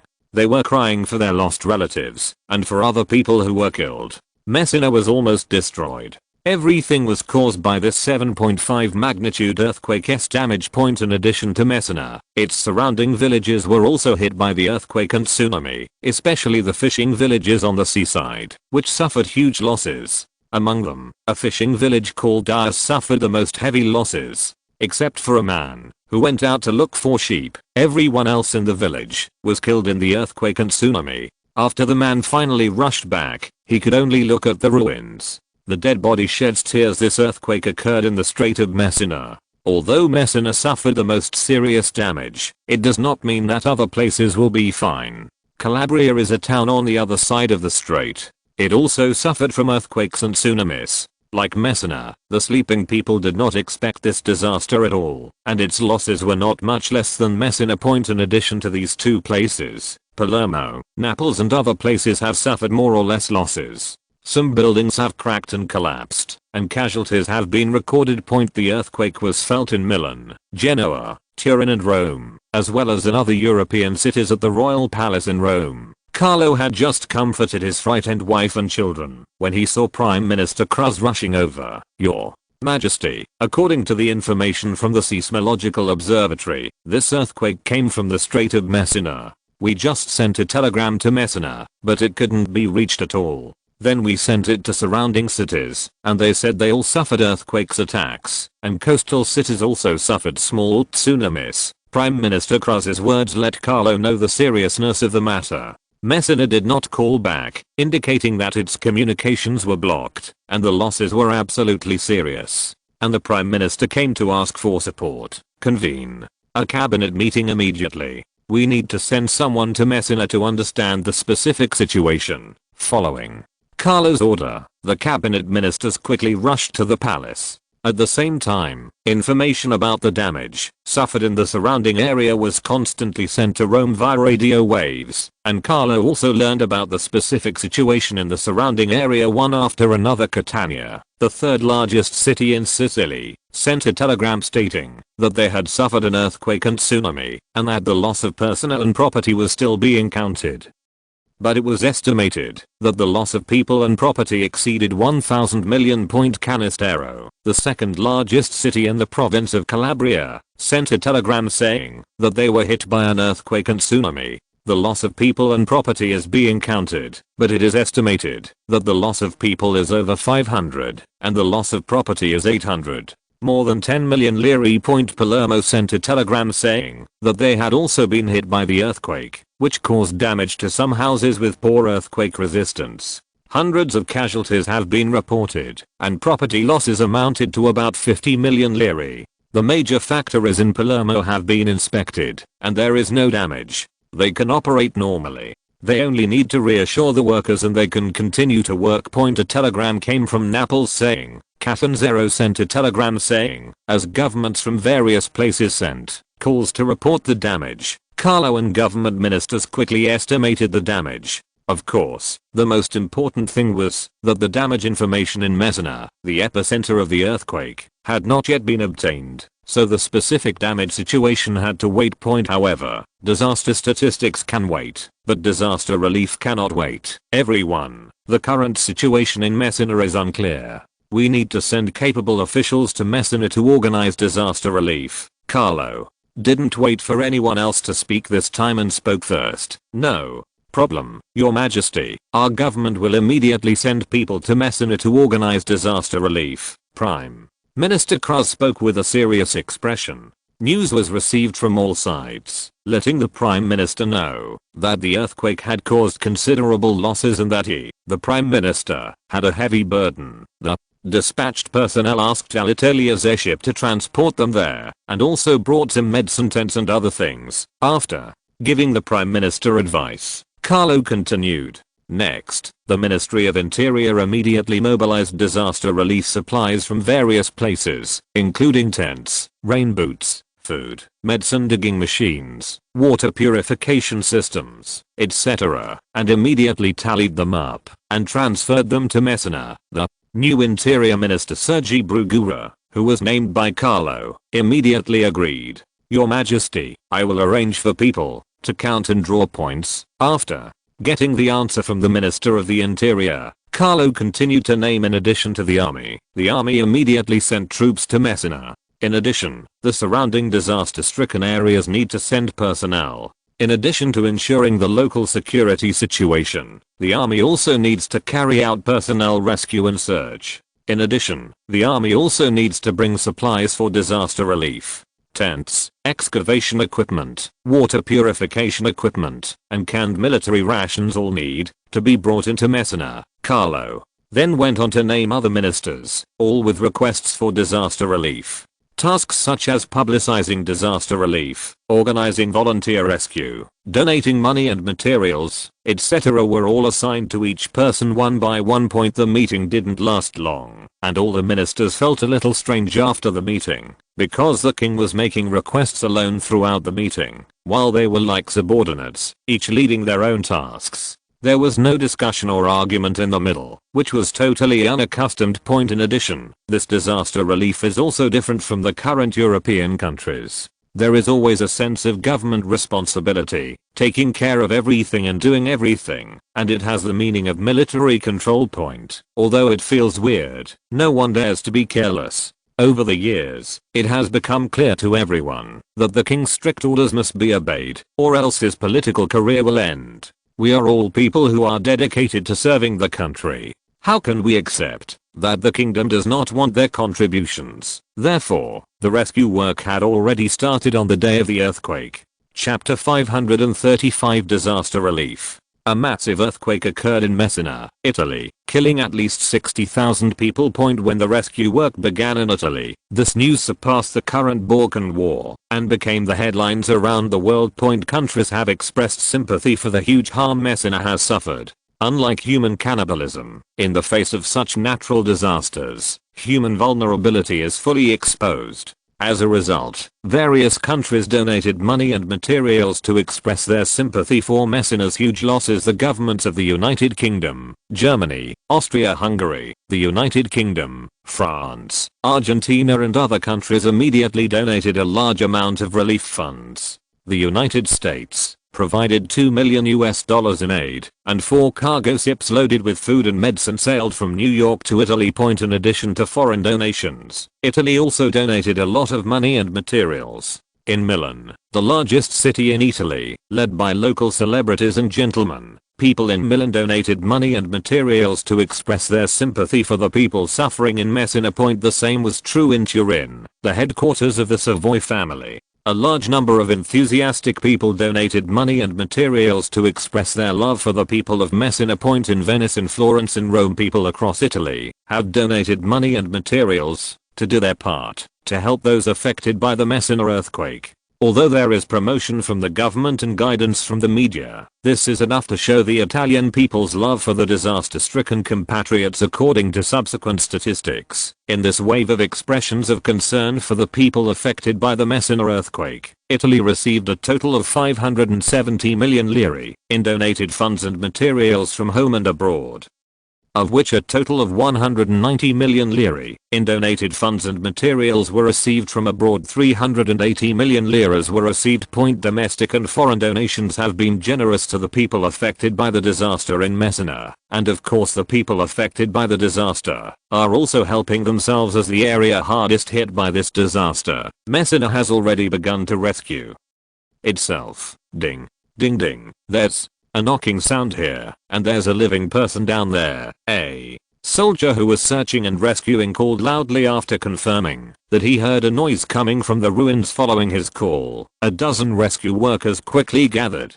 Some of these people were wearing military uniforms, and one could tell they were soldiers by looking at their temperament, while there were also volunteers wearing civilian clothes. Is there anyone down there? Make some noise so we can locate you. Someone in the rescue team shouted into the ruins, trying to determine the location of those who needed to be rescued. Ding. Ding ding. A knocking sound came from the ruins, allowing everyone to quickly determine their location. Here, let's dig. As the words fell, the rescue team immediately began to move the collapsed bricks and tiles above. Small pieces can be moved by one person, but large pieces require joint efforts. However, it seems that this rescue team is quite skilled and can move very quickly due to the division of labor. Seeing people, suddenly, a team member exclaimed, and through the gap between the bricks and tiles, he could clearly see a woman being pressed underneath.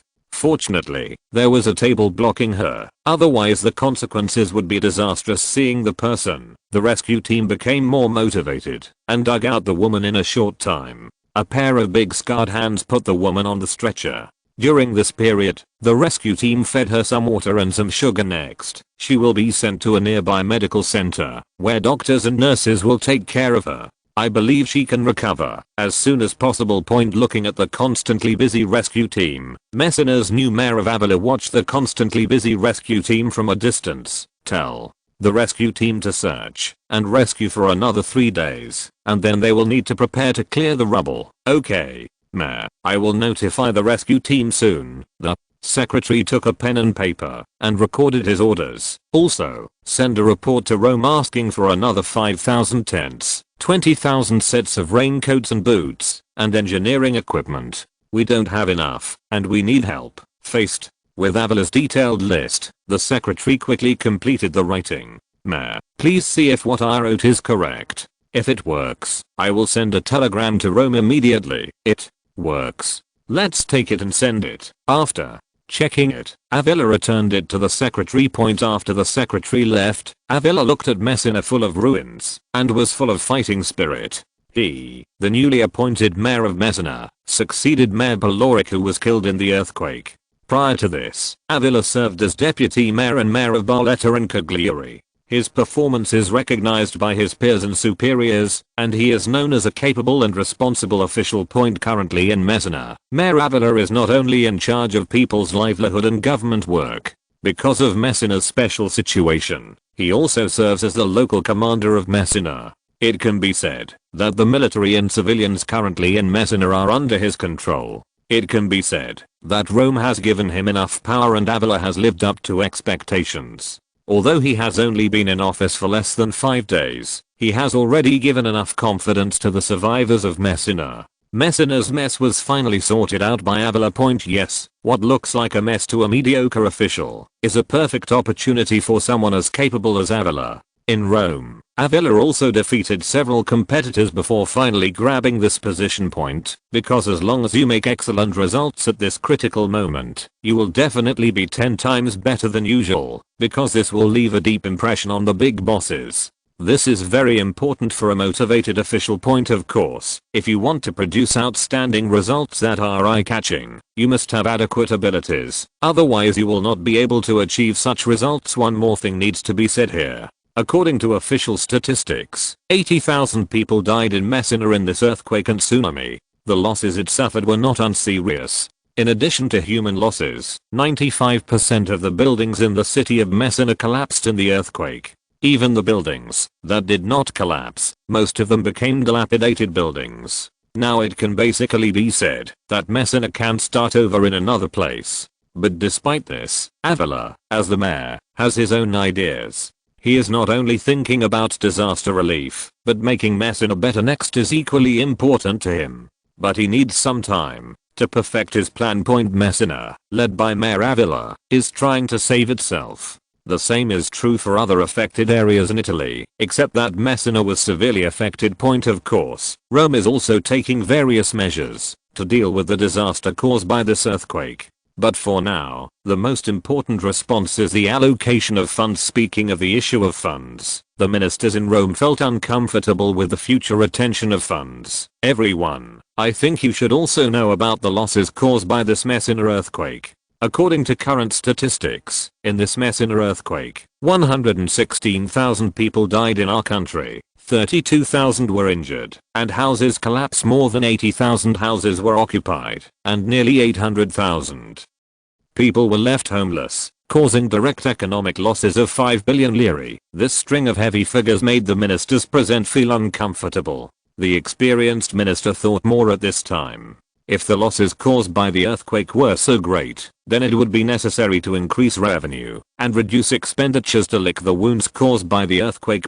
Sure enough, after Interior Minister Brugger reported the disaster situation, he saw the king speak. Since this earthquake has caused such huge losses to the people of the kingdom, does the government have any response measures? Facing the king's question, Finance Minister Aldini stood up and spoke. Your Majesty, in view of the current damage caused by the disaster, our Ministry of Finance is preparing to issue a batch of national bonds worth 1 billion liras for post-disaster relief and reconstruction work, although the damage caused by the disaster was 5 billion lire, with 1 billion lire to pay off the national debt. The losses suffered can be compensated to some extent. I believe this will contribute to the peace and stability of the disaster-stricken areas. After the finance minister finished speaking, Carlo looked at the prime minister facing the king's gaze. Kras certainly knew what it meant and saw him speak. In view of the current need for post-disaster reconstruction and Messina, the national debt of 1 billion lire is a bit tight. The government also needs to reduce other expenditures to pave the way for disaster relief. So I decided that the government needs to reduce 180 million lire expenses and use them for disaster relief. Prime Minister Kras's words made the ministers a little uncomfortable. This requires 180 million lire to be squeezed out from various departments. This is really not a small amount. Without some rectification, this money is really difficult to squeeze out. However, according to Prime Minister Kras's style, it goes without saying that he will not give up until all departments are squeezed out 180 million lire.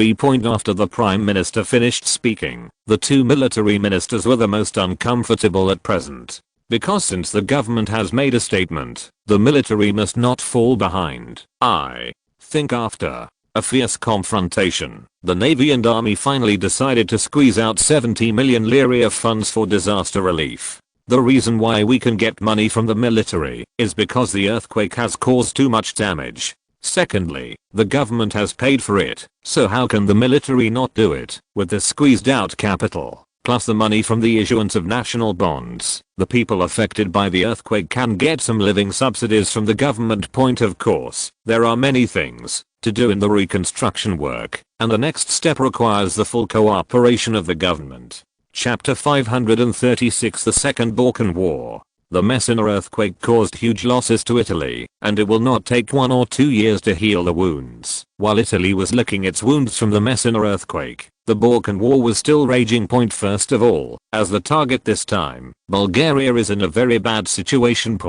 Although Bulgaria took the lead in launching a preemptive attack on the Greek army, Bulgaria's military objectives were not achieved. In the Battle of Salonika, Bulgaria, with a superior strength of 210,000, did not annihilate the main force of the Greek army. The 160,000 Greek troops, after fighting in Salonika and Bulgaria, had retreated towards the Thessaly Pass in the Battle of Salonika. Although Greece was forced to withdraw from Salonika, the main force of the army was retained, and the Greek army paid a price of 27,000 casualties, and achieved the result of reducing Bulgaria's 31,000 troops. In addition to the good combat effectiveness of the Greek army, its superior navy also contributed to such a result. Bulgaria has a deep understanding of the role of large caliber naval guns on Greek naval warships in defending the city. It was precisely by relying on the superiority of the navy that the Greek army was able to retain its main force under the Bulgarian offensive.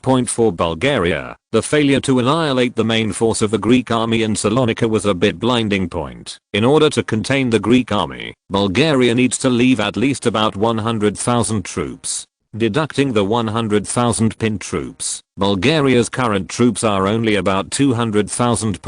Although the number is large, you need to understand the opponents it will face next. After it declared war on Greece, Serbia and Romania both declared war on it. At present, Serbia's 193,000 strong army has crossed the border and is heading towards Sofia. On the Romanian side, 210,000 Romanian troops also crossed the Danube and came towards Sofia. For Bulgaria at this time, the situation is very dangerous. If the armies of the two countries approach the city of Sofia, the battle will not be won, no matter how hard it is fought. Therefore, faced with such a situation, Bulgaria, on the one hand, continues to mobilize more troops, and on the other hand, it needs to prioritize the enemy forces along the way. For this reason, the Bulgarian military used Previn and Vratsa to delay the Romanian army and gain time to defeat the Serbian army. For this reason, Bulgaria deployed 52,000 troops in Pleven and Vratsa in an attempt to delay the other side point. As for the Serbian enemy forces, led by Bulgarian Army Minister Lieutenant General Mikhail Savov, priority was given to annihilating the Serbian army point. With the battle plan formulated, the Bulgarian army began to take action. After leaving nearly 100,000 troops of the 2nd Army and the 3rd Group in Salonika, the Bulgarian 1st and 3rd Army units, as well as the 4th Army, assembled towards Sofia. They will have a big fight with the Serbian army in Slivnica and prepare to face the Romanian army after defeating the Serbian army point. In fact, the revised plan was a replica of the previous Serbian-Bulgarian war. In that war, Bulgaria defeated the Serbs in just 4 days and forced them to sue for peace. If not for the warnings of Austria-Hungary and Russia at that time, Bulgaria would definitely have invaded the southern town of Nis. At this time, Bulgaria planned to let the plot repeat itself. For this reason, the Bulgarian commander Lieutenant General Mikhail Savov had already rushed to Slivnica with the 4th Army point. Slivnica is a key town in the west of Sofia, the capital of Bulgaria. If it is captured, the Serbs will invade Sofia. In this way, Bulgaria is under too much pressure. While Bulgaria was dispatching its troops, the Serbian army had already breached the Dragoman Pass on the border. The Bulgarian 9th Division held off the Serbs for 3 days at a huge cost of more than 9,000 casualties. As the commander of the Serbian team this time, General Putnik, the chief of general staff, stood at the ruins of the Dragoman Pass and said with emotion, "These Bulgarian soldiers are really tough. They blocked us for 3 days." Regarding the commander's words, the other generals surrounding him were about to say something when they saw a staff officer hurried over with a telegram. "Admiral, this is a telegram from Belgrade. Please read it." Facing the telegram from the capital, Admiral Putnik took it and read it. Amid the curious expressions of the people around him, Admiral Putnik suddenly laughed, and then he spoke. "This telegram is Bulgarian intelligence sent from the capital. These Bulgarians want to attack us first and replicate the results of the last war. The Bulgarians are already waiting for us in Slivnica." When faced with Admiral Putnik's words, a response immediately echoed around him. "These Bulgarians are dreaming. We were careless last time, and we definitely won't be this time. Yes, let them dream." Faced with the continuous criticism of Bulgaria around him, Admiral Putnik waved his hand to signal everyone to stop. After everyone was quiet, Admiral Putnik spoke. "If we want to break the minds of the Bulgarians, we cannot rely on words. We need practical actions. Since Bulgaria is waiting for us in Slivnica, how can we let them down? Next, the whole army will march towards Slivnica. We want Bulgaria to know that the same trick cannot be used a second time." Under the orders of General Putnik, Serbian troops marched towards Slivnica. Although Putnik said very grandly that he was not afraid of the Bulgarian army, in actual actions the Serbian army was moving step by step. When they arrived at the village of Perk, 10 kilometers away from Slivnica, the Serbian army stopped advancing. "And they are digging fortifications here, as if they want to live here for a long time." Admiral Putnik was obviously the Serbian commander. It's a dragging technique. The Serbian army could afford to wait because it had allies, but Bulgaria could not afford to wait. The Serbian army only needs to stick to its opponent, and when the Romanian army arrives, it will be defeated. Not only General Putnik knew this, but Lieutenant General Mikhail Savov, the Bulgarian commander, also knew this. So after learning that the Serbs were building fortifications around the village of Perk, Lieutenant General Mikhail Savov sighed and immediately ordered the Bulgarian army to attack. Originally, he wanted to see if there was any chance to obtain fighter jets, while the Serbian army was eager to attack Sofia, but now it seems that the Serbian commander leading the team was not fooled. Following Lieutenant General Mikhail Savov's order, the Bulgarian troops left the built fortifications and pressed towards the village of Perk. A big battle is about to begin here. Chapter 537 Bulgaria's defeat. In the Balkans, the reputation of the Bulgarian mountain people for their bravery and toughness has long been spread. Since the Byzantine era, Bulgaria has always been an important source of troops. Since the independence of Bulgaria, the army composed of Bulgarian mountain people has proved itself with outstanding military exploits in several wars, and has also won the reputation of Balkan Prussia.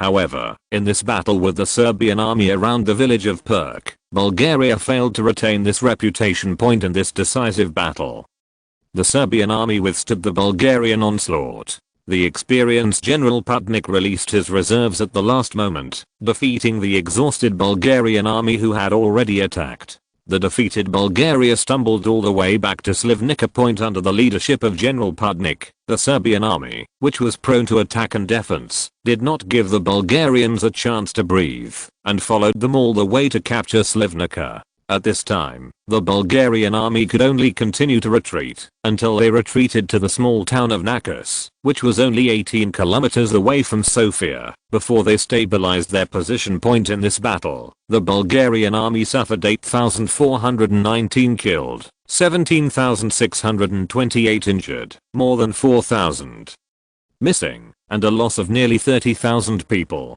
The Serbian army also suffered 6,791 killed, 12,579 wounded, and 627 missing. Considering that Bulgaria was the attacker from the beginning, such casualties are enough to demonstrate its combat effectiveness. Of course, the Serbian army is not weak either. After the last war that ended quickly, the Serbians have been training their army hard over the years. At the same time, closely track the emergence of new technologies and study the style of play that suits you. In addition to the fact that the Serbian army is not what it used to be, Bulgaria itself is actually responsible for half of this defeat. Because according to the plan, the Bulgarian army needed to defeat the Serbian army first, and then confront the invading Romanian army. This combat plan is very problematic, allowing the Bulgarian army to walk a tightrope on its own. This also caused its commander, Lieutenant General Savov, to have no time to spend with the Serbian army here and could only attack first. As a result, he was tricked by the scheming General Putnik, and he was defeated in one move. The defeat in Perk made the situation of the Bulgarians even more difficult. First of all, the capital Sofia is under the threat of the Serbs. Secondly, the Romanians have just captured Pleven and are also preparing to cross the Stera Mountains and march towards Sofia. In addition, the Greek army that was driven back to Thessaly regrouped and attacked again. At present, the Greek army has approached Salonika. Lieutenant General Kudinchev, who defended the southern front, reported that he planned to use Salonika, delay the enemy, and stop the Greek army here. Obviously, the Greek army put a lot of pressure on the Bulgarian southern commander, otherwise he should not have said the words delay and stop, but should have said defeat and rout. This is indeed the case. Greece has regrouped this time. In addition to replenishing weapons and ammunition, it has also added more than 70,000 mobilization troops, bringing the Greek army to 180,000. The difference in strength was so great that Lieutenant General Kudinchev, the commander of the southern front, could only defend first. Fortunately, there was Thessaloniki, the largest city in Macedonia. The Greek army would never consider other targets before capturing it. Faced with such a difficult situation, Bulgaria is looking for help everywhere. In order to break the situation, Bulgaria is trying to contact Austria-Hungary, Russia, Germany and even the Turks. However, the most worthy of Bulgaria's attention is the former ally and the Kingdom of Italy, which directly borders it. Your Excellency Bondarev, regarding the current war between your country and the three Rohis countries, our country is currently unable to mediate. You must also know that our country has suffered heavy losses in the Messina earthquake and is interested in mediating disputes in the Balkans. No way. Your country should look for other countries. In the Ministry of Foreign Affairs in Rome, facing the Bulgarian ambassador Bondarev, Bacona informed the ambassador of Italy's decision. Faced with Bacona's answer, Bondarev, the Bulgarian ambassador, was not reconciled. Our country is also very sympathetic and understanding of the earthquake and tsunami disaster suffered by your country. However, the actions of the three Rohis countries have seriously caused humanitarian disasters in the Balkans. Our country is also very considerate of your country, but we also hope that your country can take this into account. In the face of the suffering people in the Balkans, Please ask your country to mediate. For this, our country is willing to pay all costs for these people. Obviously, Ambassador Bondarev's words mean that the Bulgarian government is impatient. They can't wait any longer, and the Italian side can impose whatever conditions they want, but also within certain limits. And it is not asking Italy to help Bulgaria. Just stand up and mediate. Point to say that the country currently best able to mediate the current Balkan war is Italy. Italy's territory in the Balkans borders Serbia and Greece, and its relationship with Romania is not bad. So if Italy steps forward to mediate, it will definitely be the most influential among the countries. This also fully shows that the Bulgarians are very discerning and know who is most useful to them at this time. Point, however, it would be an absolute lie to say that he was not impressed by the conditions offered by the Bulgarians. But Bacona knew that for this Balkan war, the king strictly ordered Italy not to participate, no matter how much benefit it gained. Point, Bacona guessed part of the king's strict order. Although he didn't know why the king seemed so cautious about the close Balkan interests, he could carry out the king's order without compromise. If not for this habit, how could he have been in charge of the Ministry of Foreign Affairs for nearly 2 decades? From middle age to old age, the Ministry of Foreign Affairs can be firmly in hand, relying on the king's trust. Ambassador Bondarev, I'm sorry. Our country really doesn't have the energy to interfere with what's happening in the Balkans. Currently, all our energy is focused on the reconstruction of the earthquake and tsunami disaster in Messina, so I'm sorry that we can't help. Sorry. After leaving these words, Bacona ended the meeting with the Bulgarian ambassador. Italy's refusal to mediate has made the Bulgarian government a little discouraged. You must know that apart from having the best relationship with Russia, Bulgaria had the best relationship with Italy. But the current war has distanced both countries from themselves. Needless to say, Russia, I don't know what kind of drug the Serbians gave Russia to make it side with them in this war. As for the relationship with Italy, although it has not been as close as before in the past few years, but how can I put it, it is all because of the damn earthquake, which made it focus on domestic affairs for a period of time, and it no longer cares about affairs other than the Balkans, just when Bulgaria was feeling anxious about this, a piece of bad news came that made the Bulgarians feel cold. At this critical moment, the Ottomans were unwilling to lose the Thracian territory and also declared war on Bulgaria. After defeating a small number of border guards, its 150,000 strong army attacked Adrianople. At this time, Bulgaria only had more than 10,000 people in the new territory of Eastern Thrace. Apart from maintaining law and order, it was unable to stop the Ottoman army at all. At this time, Bulgaria desperately discovered that, except for Italy in the west, Bulgaria was full of enemies. To use a military term at this time, Bulgaria is under siege from multiple directions, and it is almost impossible to break the situation. Just as Bulgaria was scratching its head to break the situation, another news came that the Romanian army had breached the transportation hub Vratsa. Next, Romania could reach Sofia just by following the railway. At this time, Bulgaria's only chance was to defeat the Serbian army. However, looking at the dense fortifications on the Serbian position, the Bulgarian army also lost confidence. After attacking several times at this time, there was only one way to go before the Bulgarians. Although they were very unwilling to do so, after some thinking and arguing, Bulgaria finally sent a telegram seeking peace. Bulgaria was defeated. Chapter 538 Resettlement Plan. Bulgaria requested peace talks, and several other warring countries naturally agreed. After all, they have not thought about destroying Bulgaria. Not to mention that they don't want to. The major countries behind it will not agree.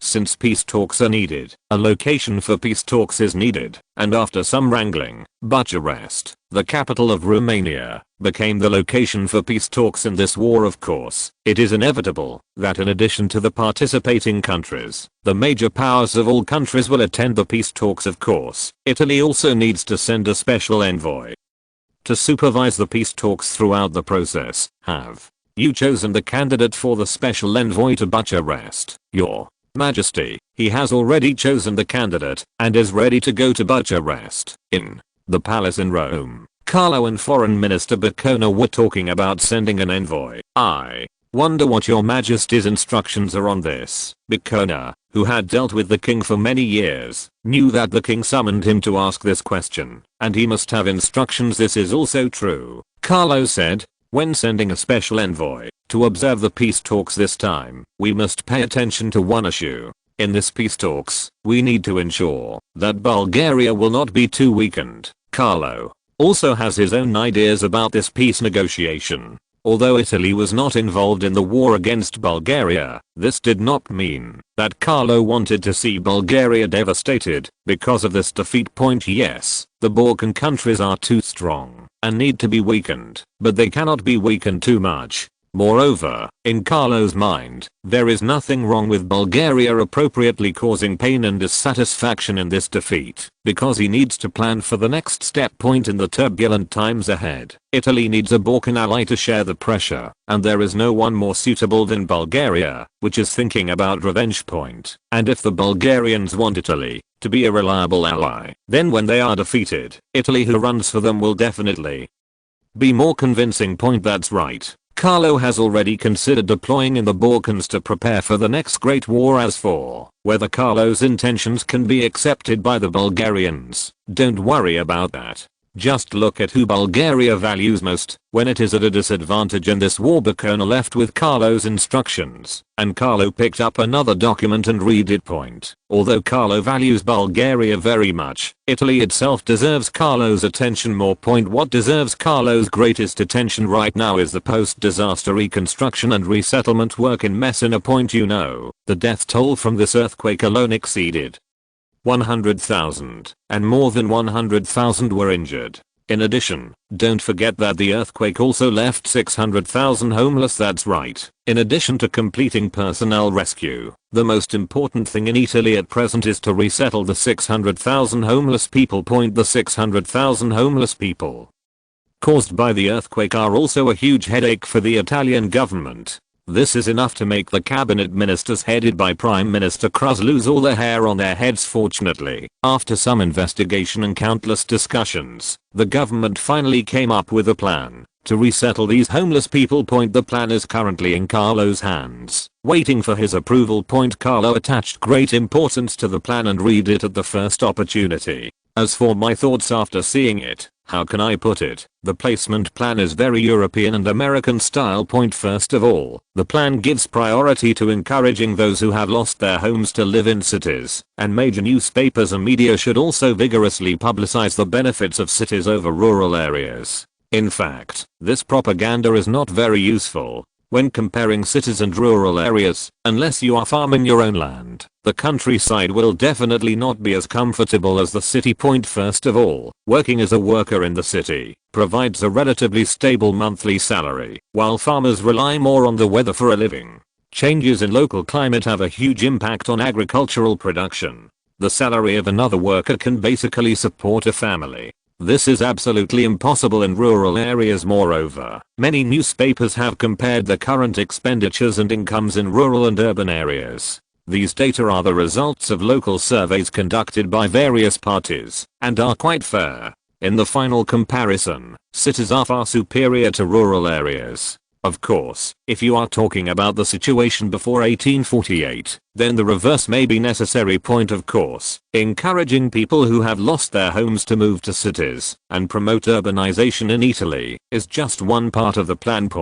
If you don't want to go to a city you're not familiar with, that's easy to do. The government encourages people who have lost their homes in disasters to seek refuge with relatives and friends. As long as you are willing to go to relatives and friends, the government can help you contact them. In addition, the government will also find ways to help you sell your real estate. Not to mention, many people whose houses collapsed and lost their homes and livelihood survived the most difficult stage by selling land that was hidden under the rubble. Some people may say, I have neither relatives nor friends, and I don't want to go to an unfamiliar city, so what should I do? Don't worry, the government still has other preparations for you.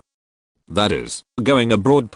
Although Libya has a desert arid climate and difficult conditions, there have always been many job opportunities in Libya. The mining and transportation of minerals and oil require a large number of workers in Libya. However, due to the harsh conditions, Fewer people are willing to come to Libya to endure hardships. As a result, jobs in Libya are generally 20-30% higher than those in the mainland. Point. If Libya doesn't like it, there are East African colonies. Although there aren't many opportunities to make a fortune here, it's still possible to become a master. If you still don't like it, then the Borneo colony definitely meets your criteria. Many lucky people who have made a fortune return to Italy every year, and apart from the heat, the conditions here are much better than the above two places. As long as you have courage and luck, it is easy to make a fortune. Point. If you don't want to go to any of the above places, then go to Argentina. You can get land there, and the government is willing to provide loans to help newly arrived immigrant families. If you don't want to do any of the above and just want to work in your hometown, there's nothing you can do about it.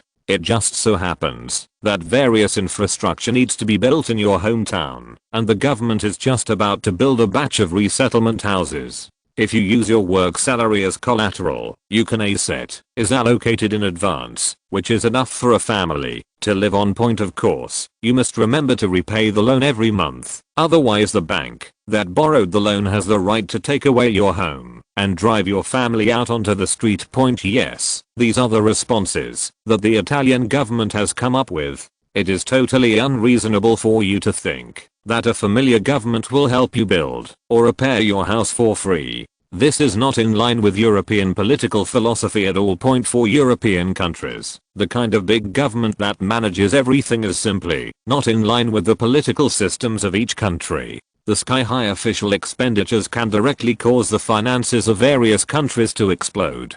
Small government is what all countries pursue. Why do we need so many officials? It is also the difference in philosophy. So even though Carlo said to try to help those affected by the disaster, the government still uses a familiar formula, at most giving a few more options. What are you thinking about if you want the government to spend money for the people affected by the disaster? I wonder if labor is the most glorious thing. Point. Although the plan proposed by the government did not meet Carlo's expectations, after careful consideration, Carlo still signed his name to express his agreement. Point. The reason is very simple, that is, the money in Italy simply does not dare to be spent. Chapter 539 Cava class super dreadnought ship. The roar of steam, the sound of metal cutting, and the hammering of their hammers are the main sounds that make up a shipyard. In every busy shipyard, a variety of sounds are mixed together every day, making it unique. Point. Of course, for the employees of the Venice Naval Shipyard, they are already accustomed to the sounds inside the shipyard every day. It would be hard to get used to it without these noisy sounds. However, for the Venice Naval Shipyard, the various banging sounds every day are a sign of the busyness of the shipyard. Without so many orders for military and civilian ships, it would be impossible to support thousands of shipyard workers. However, the difference between the various shipyards of the Venice Naval Shipyard and ordinary shipyards is that many of the ships under construction in the Venice Naval Shipyard are military ships, while ordinary shipyards only have civilian ships. And even for civilian ships, the technological content of the Venice Shipyard is higher than that of ordinary shipyards. Dock number 5 is the most mysterious and strictly governed dock in the Venice Shipyard. The dock is directly guarded by soldiers, and everyone entering and exiting needs to clock in and register. It is also one of the few large shipyards covered by buildings in the Venice Naval Shipyard. The dock is 230 meters long and 35 meters wide, and can build large ships with a displacement of more than 40,000 tons in the dock. A group of the most skilled workers at the Venice Shipyard were busy working on a tall warship. Point. This battleship is taller and more different than the previous battleships built by the Venice Shipyard. Yes, this is the latest type of battleship of the Italian Navy. According to the practice of naming the first ship the Count of Cava, this class is called the Cava class battleship. Point. Among them, the Venice Naval Shipyard built its first ship, the Cava. The ship is 191 meters long, 28.9 meters wide, and has an estimated maximum draft of 9.3 meters. The design standard displacement is 24,000 tons, and the full load displacement is 27,500 tons, equipped with 16 oil-fired boilers and 2 steam turbines. The main engine has a maximum output power of 42,000 horsepower and 4 axles. The maximum speed is 23.5 knots and the maximum cruising range is 5,100 nautical miles and 14 knots. In addition, the biggest feature of the Cava class is that it is equipped with 8 new main guns of 350mm and 45 times the caliber. This main gun is also the result of joint research by the 3 countries. Although the development time is a bit long, it is worth the money. The main gun's loading time is about 30 seconds. 2 rounds/minute. Its recoil is converted into a mass of 75,300 kilograms, and its range is 28,000 meters at an elevation angle of 25 degrees. The elevation angle of the gun is -4 degrees 25 deg. Horizontal firing range -140 deg 140 degrees. Bow -135 deg 135 degrees. Stern. Turret rotation speed 6 degs. The capped armor piercing projectile weighs 647 kilograms, and the high explosive projectile weighs 635 kilograms. The experimental penetration data of the gun is 598 millimeters at a distance of 5,000 meters, 8,000 meters, 510 millimeters, 10,000 meters, 456 millimeters, 13,000 meters, 391 millimeters. 15,000 meters, 351 millimeters. The main gun data is already very good in this era, and it is worthy of being the main gun of the new warship. Selected by the 3 kingdoms, the 8 main guns are mounted in twin turrets. The interior of the turret is designed to be compartmentalized. The fighting room at the front is divided into 3 independent parts by 2 anti-fragment and fireproof armored longitudinal partitions. The command room and the tail cabin is separated from the fighting room by a transverse partition, which improves the efficiency of the turret. The overall vitality of the turret. In addition to the main gun, the designer also added 10 150mm/50 times caliber secondary guns and 22 76mm caliber guns to the Cava class. In addition to its powerful power and good firepower, the Cava class also has good protection. Its main armor belt is 4.3 meters high. The middle part of the ship reaches 330 millimeters and extends to 152 millimeters at the bow and stern of the ship. In addition to the main armor belt, the front of the turret is 330 millimeters and the top is 200 millimeters. The front of the command tower is 330 millimeters and the horizontal armor is 152 to 102 millimeters. The total weight of the armor is 8,545 tons. It can be said that the Cava class currently under construction is one of the most outstanding warships under construction in various countries. Of course, excellent battleships naturally have excellent construction costs. According to documents from the Ministry of the Navy, the cost of each of the 2 Cava class battleships currently under construction is as high as 49.7 million lire. With such a high cost, the Italian Navy only dared to build 3 ships. Since it is the new big treasure of the Navy, people from the Navy will naturally come to check it out from time to time. Today, the Venice shipyard welcomed a new group of visitors. Your Excellency, Admiral, our shipyard has completed 70% of the work on the hull. It is expected that it will take another 5 to 7 months before the ship can be launched into the water. Director Matthias Horn, who is the head of the shipyard, personally introduced the progress to the visiting Admiral Yagia. After listening to Factory Director in Horn's introduction, Admiral Yagia looked at the workers busy around the ship and spoke.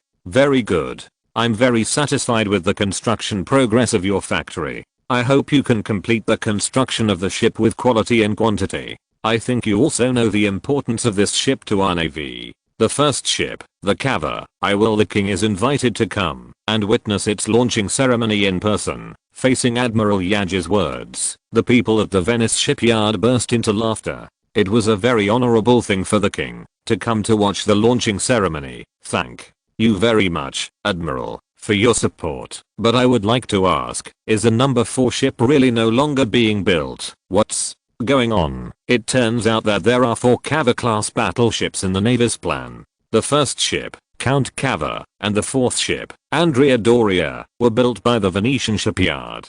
The second ship, Giulio Caesar, was built by the Venetian shipyard. The Ascao Duilio was built by the Ansa shipyard, and the third ship, the Cao Duilio, was built by the Orlando shipyard. But wasn't this an accident? The Messina earthquake caused huge losses. The Italian finances needed to spend a lot of money for disaster relief, and the funds allocated to the Navy were reduced. After careful consideration, the Navy had no choice but to cancel the construction of the fourth ship Andrea Doria. Having said that, if it were another shipyard, faced with the Navy's cancellation of orders, they would not dare to ask directly like this. Who makes the Venice Naval Shipyard the true son of the Navy, and the closest kind, the shipyard with the best technology, so it has the confidence to say such a thing? Facing factory director Horn's question, Admiral Yagel shook his head and answered, Horn, there is nothing we can do about the fourth ship Doria. The reduction in shipbuilding funds leaves our Navy with nothing to do. Facing Admiral Yage's answer, everyone at the Venice shipyard showed disappointed expressions at this time. An accompanying officer argued, in fact, it is not just the construction of the number 4 ship that has been cancelled, but also 2 Piedmont-class cruisers, 7 destroyers, and some special ships. Even the Milan-class battle cruiser that we were planning to start building next year. We can only continue to postpone it. From these words, we can see how much effort the Navy has put into the reconstruction of the Messina earthquake.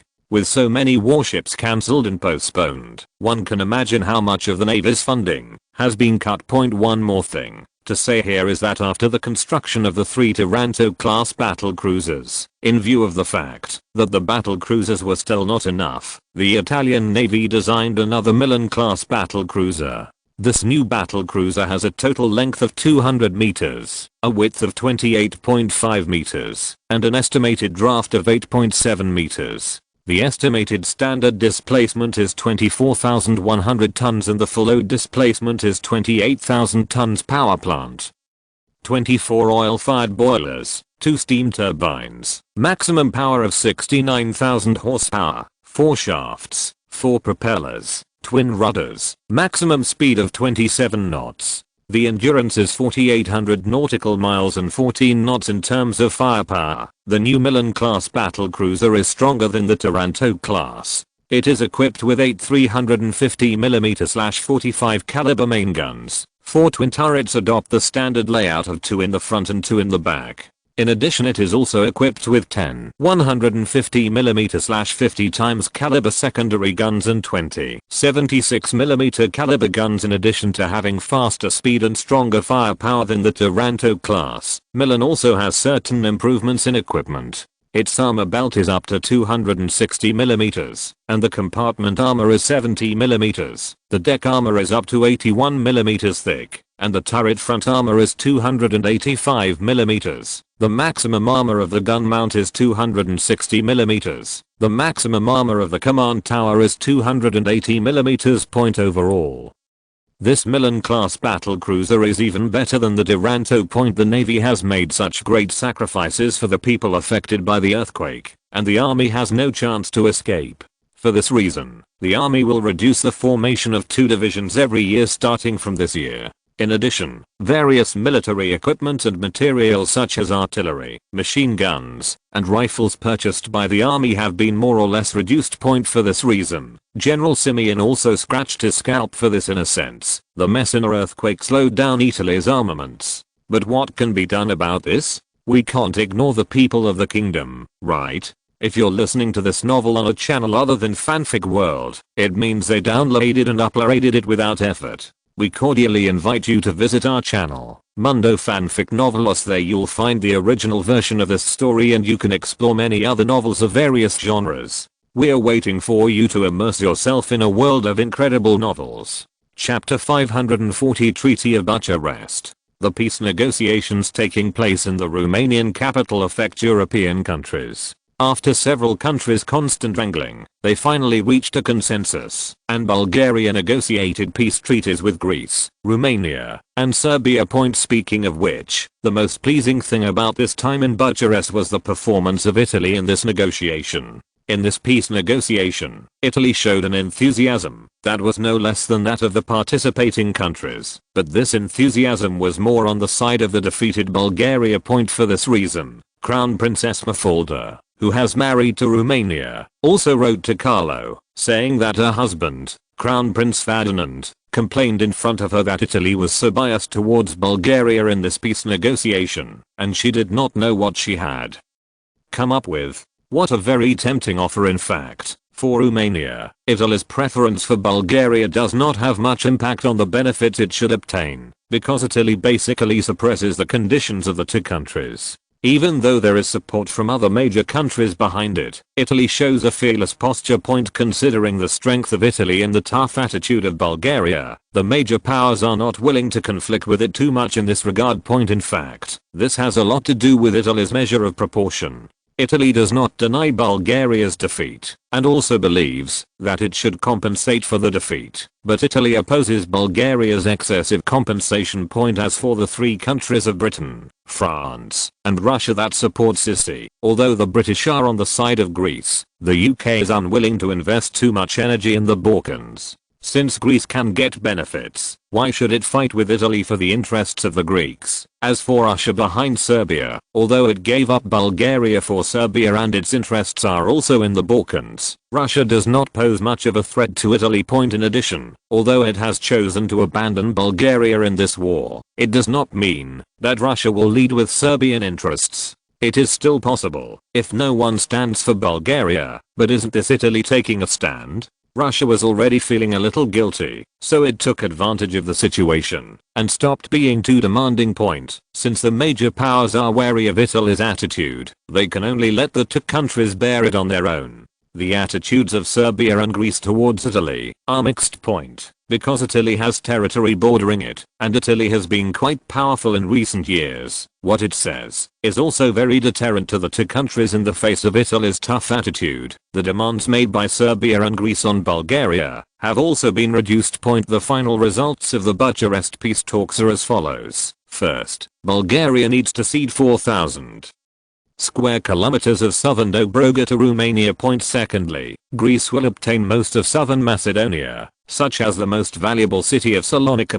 As for Serbia, half of its territory of Macedonia was cut off. In particular, Skopje, the most important part of Macedonia, is also in the process of being ceded. According to this treaty, Bulgaria lost nearly 20,000 square kilometers of territory and nearly 1 million people in Serbia and Romania. As for Greece, it received most of the former Austrian Macedonia, and the most important Salonika was also placed under its ownership.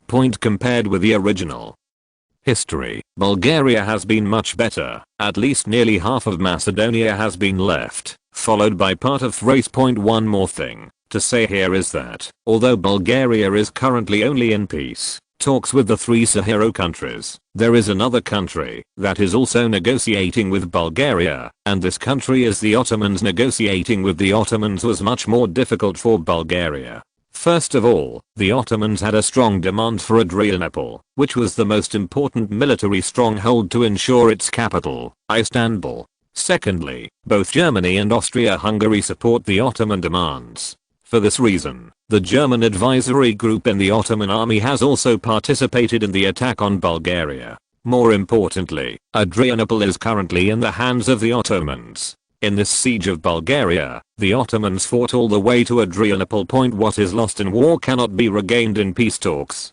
Bulgaria also understands this truth, and considering Bulgaria's current huge losses, they are unwilling to continue fighting with the Ottomans. Therefore, after some discussions, Bulgaria decided to use the Merosi River as the boundary, with the east belonging to the Ottomans and the west belonging to Bulgaria. Adrianople is located just east of the river. The Ottomans also agreed to this condition. In fact, the Ottomans' agreement had a lot to do with their high battle losses. They were defeated by the Greek-Bulgarian coalition forces before, and lost a large number of elite troops. This time they besieged Bulgaria with other countries, but they were holding on to pick up a few. With a cheap mentality, it's good to be able to get some money back now. If you want more, you don't have to fight Bulgaria to the death.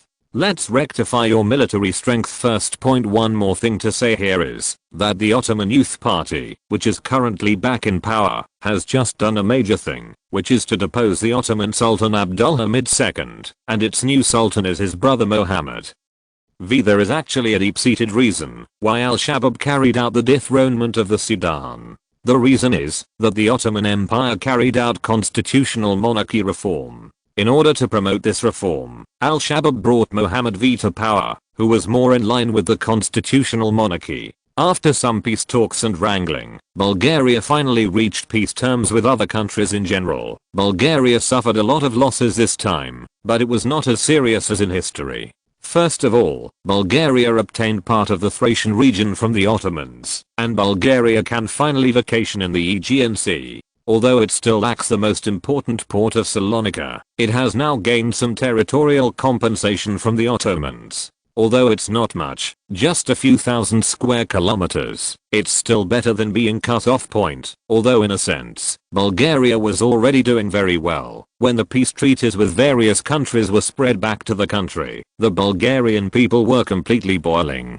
For them, the content of the treaty created a rage that needed to be shouldered point as the defeated cabinet and the main persons in charge of the peace talks, Prime Minister Turkov and Foreign Minister Ivanchev, were all traitors. Therefore, a massive demonstration broke out in the capital Sofia, demanding that he step down and apologize.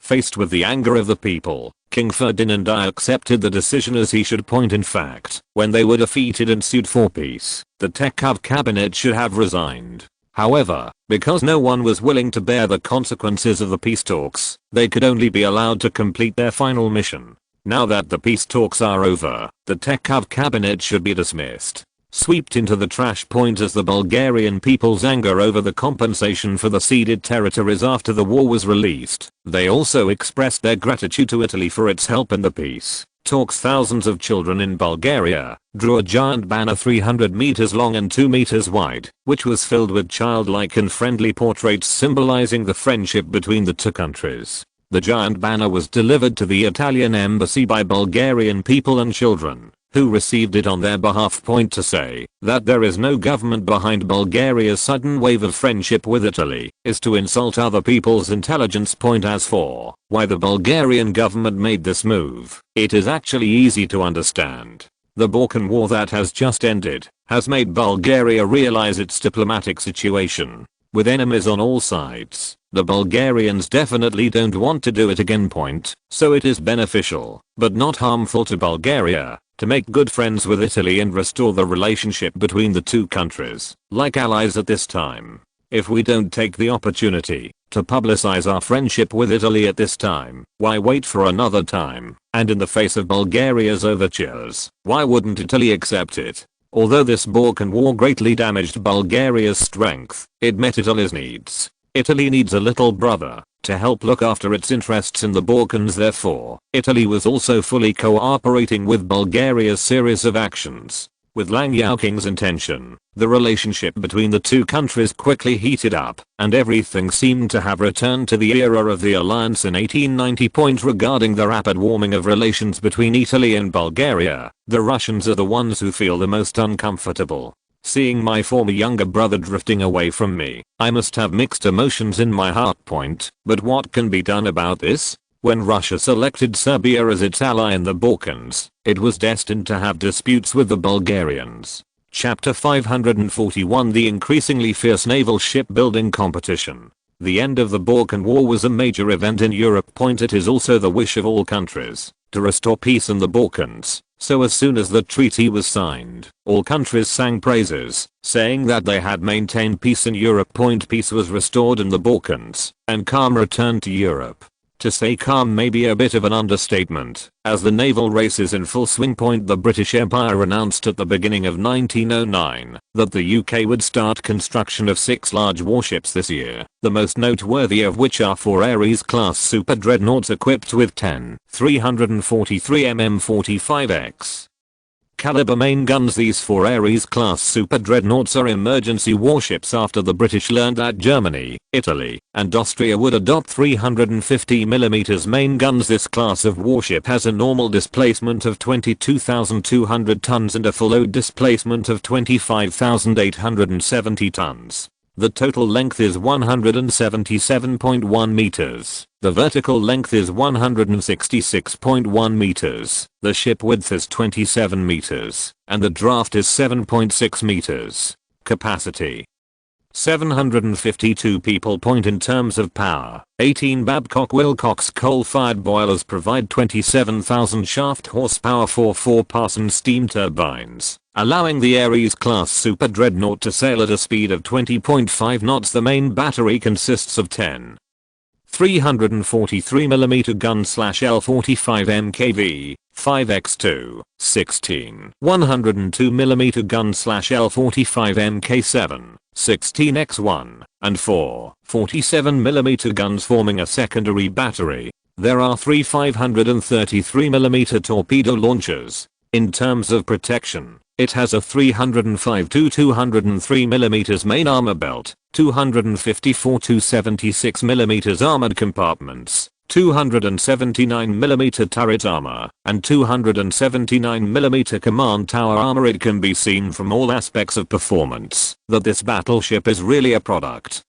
of emergency point for the British Empire. The Allies' continuous construction of new ships was a direct challenge to its sea power. According to the words of Winston Churchill, who had just become Lord of the Admiralty, the British Empire was willing to spend its last penny on maintaining its sea power. The British Empire's determination to defend its sea power at all costs has been seen by other countries. However, it has been recognized by others, but its determination to undermine its sea power has not changed at all. Germany decided this year to build 4 large battleships as its own response. 3 of them are the latest Emperor-class battleships, also known as the Caesar class. This class of battleship is also the first German battleship to adopt a 350mm main gun. The standard displacement of this class of warships is 25,100 tons, and the full load displacement is 28,100 tons. This class of warship is 173.40 meters long,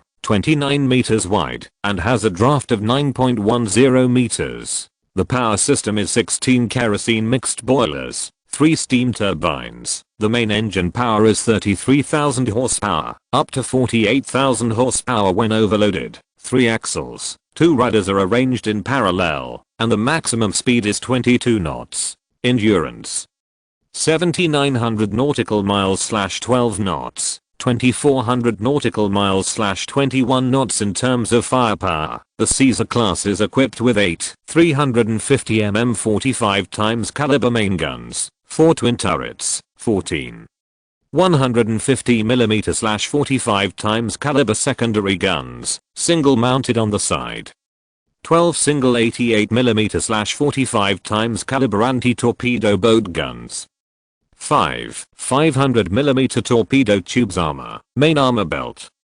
350mm, horizontal deck 110mm, turret, 320mm, front, 150mm, top, sides, 350mm, main armor belt, 180mm, bow and sides, 150mm, stern and sides, conning tower, 350mm. Point in terms of single ship performance, the difference between the German Kaiser class and the Italian Cava class is mainly reflected in protection and speed. This also has a lot to do with the different situations faced by the two countries. First of all, the German Navy faces the high sea conditions in the North Sea and does not have such high speed requirements, so Germany allocates more of the weight of the ship to armor. As for Italy, since most of them are in the calm Mediterranean, they have higher speed requirements. In addition, since Germany itself does not produce oil, the choice of boiler is mainly based on a mixture of kerosene. After all, it needs to be considered that all the oil is converted to oil burning, so all the oil needed needs to be purchased if some extreme accidents occur. So where does Germany provide fuel for these warships? And Germany has a lot of coal burning ships. In addition to Germany, the biggest potential rival, other countries are also engaged in the construction of dreadnoughts. The United States also announced the start of construction of 3 large battleships this year, 2 of which are the latest Wyoming-class battleships. It should be noted here that, although the United States obtained the construction technology of dreadnought ships from Italy, Americans may have their own unique insights into dreadnought ships in addition to the Delaware-class battleships initially built according to Italian drawings. The adventurous designers of the U.S. Naval Ship Design Institute made some of their own improvements on the subsequent Florida-class battleships, such as changing the turret to the first 2 and the last 3 are all basic operations. In addition, when the technology of the United States is insufficient, the warships it builds are still slightly behind Europe in terms of power. Even the Delaware class built according to Italian drawings is somewhat different from the original Italian goods. For example, on the Dante class, its 18 oil-fired boilers and 4 steam turbines can reach a maximum power of 30,000 horsepower, driving the warship to a speed of 23 knots. As for the Delaware class, under the same configuration, its maximum power is only 28,000 horsepower, driving this class of battleships to a speed of 22.1 knots. On the one hand, the displacement is higher than that of the Dante class, and the power output is lower from this perspective. It is also common knowledge that the United States before World War I lagged behind Europe in some technical aspects. Not to mention before World War I, even during World War II, Europe was technologically superior to the United States. As for this new American Wyoming-class battleship, its biggest feature is that it is equipped with 6 305mm 50 caliber twin turrets, 2 in the front and 4 in the back, which is weird enough. With 6 turrets installed on the 171.3 meter hull, it can only be said that the Americans are extremely creative and adventurous, and in order to install these 6 turrets, the boilers of this class of battleships were compressed to 12.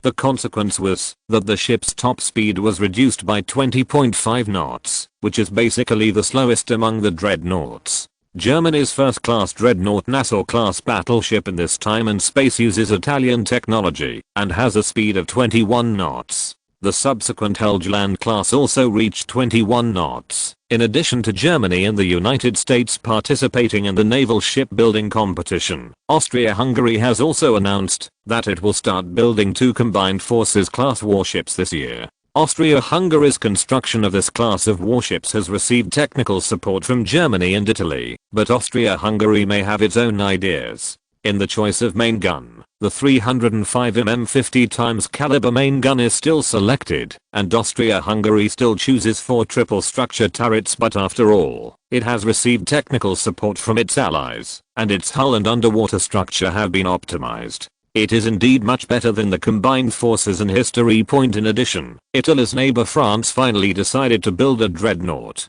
After the completion of the Dandan class construction, the French Navy's dreadnought class Guber also announced the start of construction at the beginning of this year. Speaking of which, the French are also unconventional. When other countries began to build dreadnoughts, the French were still stubbornly building their own Dandan class forward dreadnoughts. I really don't know what the mentality of the French is. The ship is 166 meters long, 27 meters wide, and has a draft of 9.04 meters when fully loaded. Its standard displacement is 23,475 metric tons, and its displacement when fully loaded is 25,579 metric tons. It has a top speed of 21 knots, and is equipped with 6 305mm twin turrets. Moreover, the Guber class turret layout is very interesting, with 2 turrets at the bow and stern, and 1 turret on each side of the ship. As France's first dreadnought, it can be said that the Guber class is already very good. In addition to France, Russia, and Japan and the Far East have also begun the construction of dreadnoughts. Among them, Russia announced that it will start building 4 of its own dreadnoughts.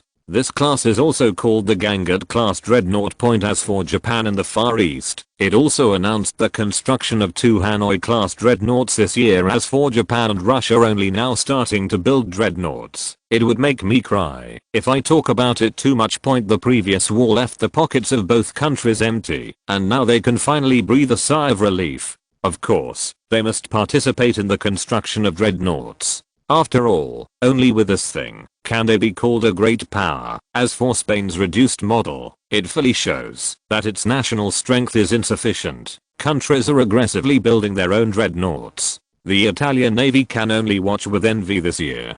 Due to the shrinkage of funds this year and to ensure the construction of 3 Cava-class ships, Italy can only wait any longer. Although the Italian Navy is somewhat weak in large battleships this year, the Italian Navy has not fallen behind in the construction of small battleships. With the construction of light cruisers, destroyers, torpedo boats, submarines and other special ships, The Italian Navy continues to enhance its strength point after all. The Navy cannot only have large warships, but also a variety of small warships and auxiliary ships. In addition, considering Italy's long coastline, shore defenses cannot be left behind. Chapter 542 Water Tank Plan. While the Navy is working hard to enhance its strength, the Army has not been left behind. Now they are working on the research and development of some gadgets. The Forstino Training Ground is a medium-sized training ground under the Army. The site covers an area of 27.6 square kilometers. The site has mountains, hills, sandy land, swamps, rivers, and basically all the terrain that should be found. The Army conducts some battalion level training subjects at this training ground every year, mainly testing the Italian Army's small scale tactical application point. Of course, in addition to conducting tactical exercises, the training ground also has some other functions, such as artillery test firing, machine gun test firing, battlefield use of military trucks, or testing of other technical weapons. Today, in a corner of the Forstino training ground, a unique experiment is taking place. Trenches, barbed wire fences, tunnels, ditches, horses, and bunkers. These fortifications turned the site into a mess, with potholes everywhere. In addition, it rained yesterday, and there was no place to stand. There was mud everywhere. And in such a bad situation, a strange crawler vehicle appeared here. Why is this cast range? Because the tracks of this car are higher than other tracked vehicles on the market. In addition to the tracks being higher than other cars, its body is also different from others. Its cab has no windows. Only a small observation hole was opened. And the vehicle is also taller than other tracked vehicles, at least 2.5 meters tall. Moreover, the car looks square-headed and square-headed, like an iron can. But this car looks weird, but what it does is not weird at all. I saw it coming to a steep slope, with its tracks covered with yellow mud pressing on the slope. The roar of the diesel engine in the car pushed it up the steep slope, and then it went down the slope to several sections of barbed wire fences, also without any pressure. Push the barbed wire and wooden stakes through. Immediately after, the puddles and tunnels were passed through without any pressure. Just when the people following behind wanted to take a breath, the weird crawler suddenly emitted a puff of smoke and stalled. Quickly, check what the problem is this time. Lieutenant Colonel Valoran, the project leader who was following him, felt nervous and immediately called for others to come forward and check. I saw several engineers running forward with tools and began to check the cause. At the same time, a door suddenly opened on the roof of this weird crawler vehicle, and a soldier with a greasy face climbed out, followed by 3 more soldiers. The weather in January is actually relatively cold, but these soldiers were wearing single clothes, and the sweat on their foreheads showed that the temperature in the car was definitely not low. What's going on with Fellaini? I saw Valoran asking one of the people who climbed out of the car. Lieutenant Colonel, we don't know either. We only know that before the tracked experimental vehicle stopped, we suddenly heard a few clicking noises and then turned off. Fellaini, who was called by name, was covered in oil stains. Answering the Lieutenant Colonel's question.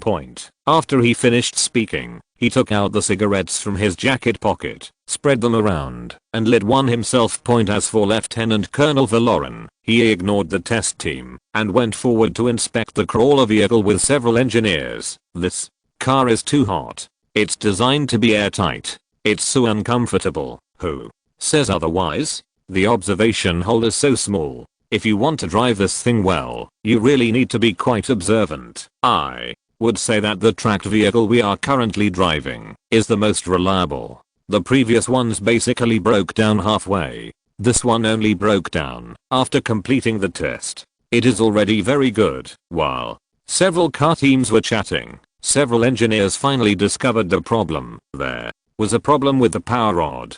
A screw fell off and got stuck in the connection, which directly caused the engine to shut down. An engineer who checked the situation wiped his body with oil stains on his hands nonchalantly and informed Valoran of the cause of the failure. Hurry up and restore the power lever. We will need to continue testing later. Upon hearing that this was the reason, Valoran felt relieved. As the person in charge of the water tank project, Valoran is under a lot of pressure. Yes, the project is called a water tank, and they claimed to be developing a field water supply truck. As for why it was called a water tank, he wasn't sure. Maybe it was because the water tank was more confusing point as a field water transport vehicle. The complexity of the battlefield situation must be taken into consideration, so it is reasonable to use tracked vehicles to increase terrain adaptability. Of course, considering the dangers of the battlefield, it is logical to add a little protection and self-defense firepower. At least that's what they responded to when asked about other brother units. However, as the person in charge of the project, Valoran knew that what they were developing was a battlefield breakthrough weapon, a tracked combat vehicle that integrated protection, firepower, and maneuverability. It sounds exciting and exciting, but in practice it is really exciting. This project has been going on for nearly 3 years now. There are more than 10 crawler type combat vehicles developed. They look very good. However, during the simulated battlefield test, all of them fell asleep. And it wasn't just once or twice. When he had the most experience, one test required on-site repairs 7 or 8 times. It was good to be able to repair it on-site, but what he was most afraid of was the kind that couldn't be repaired and had to be dragged back. That would be really fatal. However, this situation was basically encountered in the early experiments, and it gradually got better later. As for now, being able to test it before breaking it is considered a big improvement. Boom, boom, boom. A roaring sound interrupted Valoran's thoughts. Seeing that his tank finally recovered, he quickly called the test team. Hurry up and do the test again. I need the reliability of this car. At least I needed to be able to complete the test without failure in front of General Benoy. Valoran's words made everyone else in the project feel excited. They also wanted to show their faces in front of the superior authorities and let them know that every money they spent was not in vain. The motivated project staff looked at the restarted crawler vehicle with expectant faces. Next, under the eyes of everyone present, this strange tracked vehicle underwent another simulation experiment. During the entire experiment, the vehicle did not have a single malfunction. Seeing the parked test vehicle, everyone in the project immediately gathered around it and cheered. Everyone sang and danced to express their inner joy. It took 3 years to finally see some results. It's not easy. It's not easy. It's not easy. When he returned to the project that day, Valoran excitedly picked up a pen and paper and prepared to report to the superior department. The track test prototype passed the simulation experiment and could proceed to the next stage of research and development. Chapter 543 Airborne Troops. The water tank project has made phased progress, which is naturally gratifying. However, for the army, the water tank project is just one of many development projects. Although it has the blessing of the king's attention, the Ministry of War has too many things to pay attention to. So when the news came that the project was completed in stages, Benoy, who is the 4th director of the Ministry of War and is in charge of military technology research, General, after seeing the news from Lieutenant Colonel Valoran, he thought about it carefully. Well done. Please send an encouraging telegram. This telegram of encouragement was a commendation from the War Department. Compared with the water tank project, which was somewhat indifferent, the Army Department was much more concerned about another project. The Garsha Army Training Ground is a large-scale training ground of the Army in the north. It covers an area of hundreds of square kilometers and is a large-scale venue capable of conducting division-level and even corps-level confrontations today. A unique exercise is taking place here. I saw 3 airships flying slowly in the sky, and parachutes unfolding appeared behind the airships. The white parachutes slowly fell to the ground like dandelions, and in the distance, a group of officers with general epaulettes, holding a telescope and observing its landing intently. Your Excellency Minister, what you are seeing right now is the 1st and 2nd companies of the paratroopers of our airborne regiment who are performing parachute missions. They are responsible for giving priority to airdrops behind enemy lines and carrying out missions to attack bridges, transportation hubs, headquarters, and other strategic and tactical targets. Next to Simone, a colonel was explaining to him the Italian paratroopers who were parachuting. Yes. Paratroopers have already appeared in the Italian army. This is not a reminder from someone, but a unit developed by the army itself. After the airship was successfully developed, the army purchased several airships. In addition to its initial use as a transportation vehicle, the army is considering other uses due to its good carrying capacity and its disregard for terrain characteristics.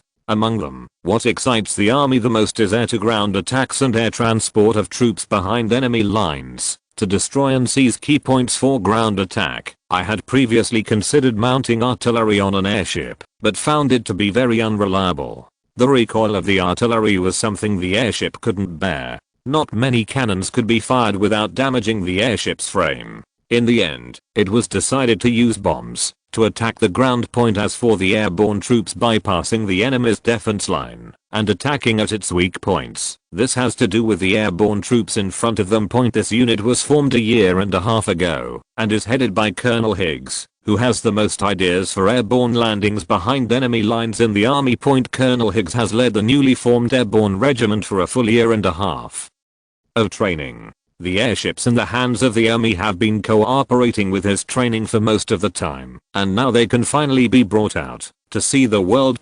I saw the parachuting soldiers gradually landing one by one. These soldiers immediately merged in twos and threes, gradually gathering together like a river. Half of them quickly seized the commanding heights of the surrounding mountains and set up weapons alerts. The other half was quickly cleared in a flat open space. Stones, small shrubs, and scattered trees were all cleared away with the help of the engineer shovel in the hands of the soldiers. Several soldiers immediately took out white cloth and spread it out in the shape of a cross, as if to guide the air. There are 3 such crosses, each nearly 100 meters apart. After a while, several more airships appeared in front of everyone. Minister, the airships arriving so far are carrying the 1st and 2nd Airborne Landing Companies. They mainly use airborne landings. Of course, if necessary, they can also carry out parachuting. Admiral Simonai replied casually to Colonel Higgs's words, but he was still observing the exercise carefully through the telescope.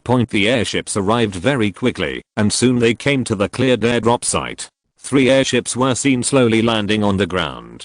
After the airships landed, the hatches were opened, and groups of soldiers were fully armed under the leadership of officers ran out. The process is quick, only takes a minute or two. The airship that completed the transportation immediately took off, leaving the landing site for the waiting airship behind. After the 2 landing companies landed, except for 1 company left to defend the landing site, the other 3 companies quickly attacked and advanced in a Z-shaped formation. Well equipped, well trained and organized. A visiting general praised the airborne regiment's performance. No one present had any objection to this sentence, because the airborne regiment really deserves this sentence. Well trained and orderly. That's because the airborne regiment was originally an elite group drawn from various units, and in the past year and a half, the army has given whatever it wants, and Colonel Higgs is also very capable, so how can it not be elite? One more thing, in the airborne regiment, the worst soldiers are first-class soldiers, but most of them are non-commissioned officers, and the officers are generally high-ranking and low-ranking.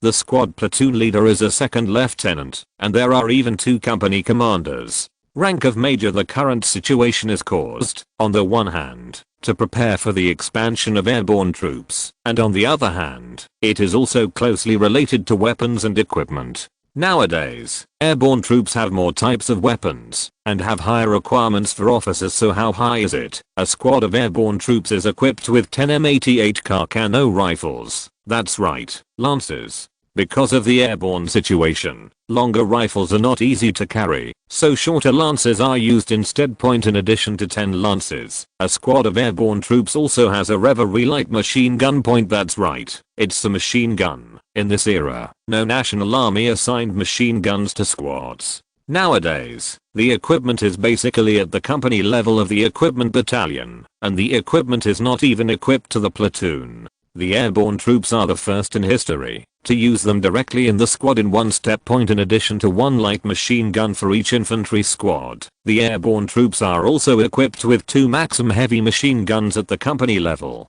Such a luxurious company firepower configuration will not be outdated 30 years from now. As for the airborne troops equipped with so much machine gun firepower, it is still necessary to consider the characteristics of their troops.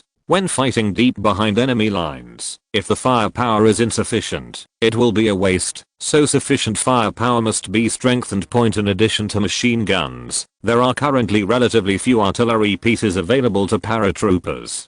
Currently, in addition to newly developed mortars, the largest artillery owned by the airborne regiment is the 75mm mountain cannon. This is due to the fact that the airship cannot choose the location, otherwise their airborne troops would have to use mortars. The mortar here is a result of the latest development in Italy. It changes the current base-fired model in various countries. Genius adopts the model of integrating propellant and shell, and uses the bottom needle to impact and launch. This changes the current model of mortars in various countries weighing hundreds of kilograms, and directly reduces the mortars to tens of kilograms. And not only has the weight been reduced, but the range has also been increased. Under the guidance of a certain prophet, mortars using spindle-shaped shells can have a range of 2,100 meters. It can be said that such a change is a technological revolution, and in the future, countries will inevitably learn from Italy's approach. Cannons weighing several dozen kilograms can be easily moved by manpower. Although the accuracy is not high, and it consumes more shells, the advantages of high maneuverability and direct fire are enough. Italy has currently developed two types of mortars, namely 81mm and 100mm. At present, these two mortars are given priority to be equipped with airborne troops. What I like is that it is light and flexible, and has a good range. In front of the armor's top brass, the airborne troops performed very well from landing, raiding the target, and then holding on to wait for reinforcement. The entire exercise was praised, which made Colonel Higgs very happy. Well done. The airborne force needs to be expanded. The existing more than 1,000 people are too few. I need you to expand it to 6,000 people within 5 years. Simone's words made Colonel Higgs immediately suppress his inner joy, and he replied loudly, "Please rest assured, Minister, within 5 years we will definitely train 6,000 paratroopers who are more elite than what we have in front of us." Chapter 544 Airship on board. The Army's use of airships can be said to be very successful. Taking advantage of the airship's large carrying capacity and ability to land at any time, it successfully targeted airborne troops and airstrikes. The Army is working so hard, and the Navy, another branch of the military, is certainly not far behind. On the endless sea, an airship flies slowly in the cloudless sky. However, this airship looks a bit strange, because it is different from the current mainstream rigid airships. It does not seem to have so many supporting trusses. In addition, it is also different from the previous soft airships. It is obvious that there are traces of several support frames floating on the airship.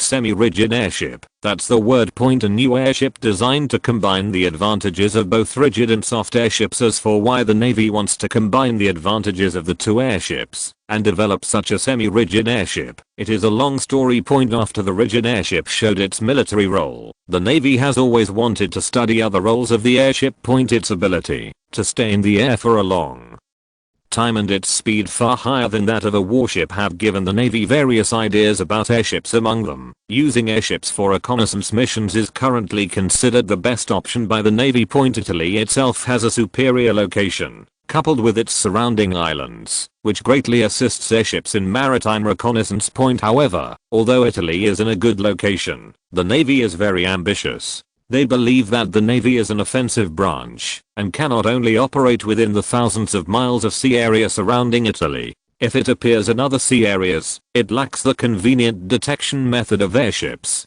It will be a lot of inconvenience.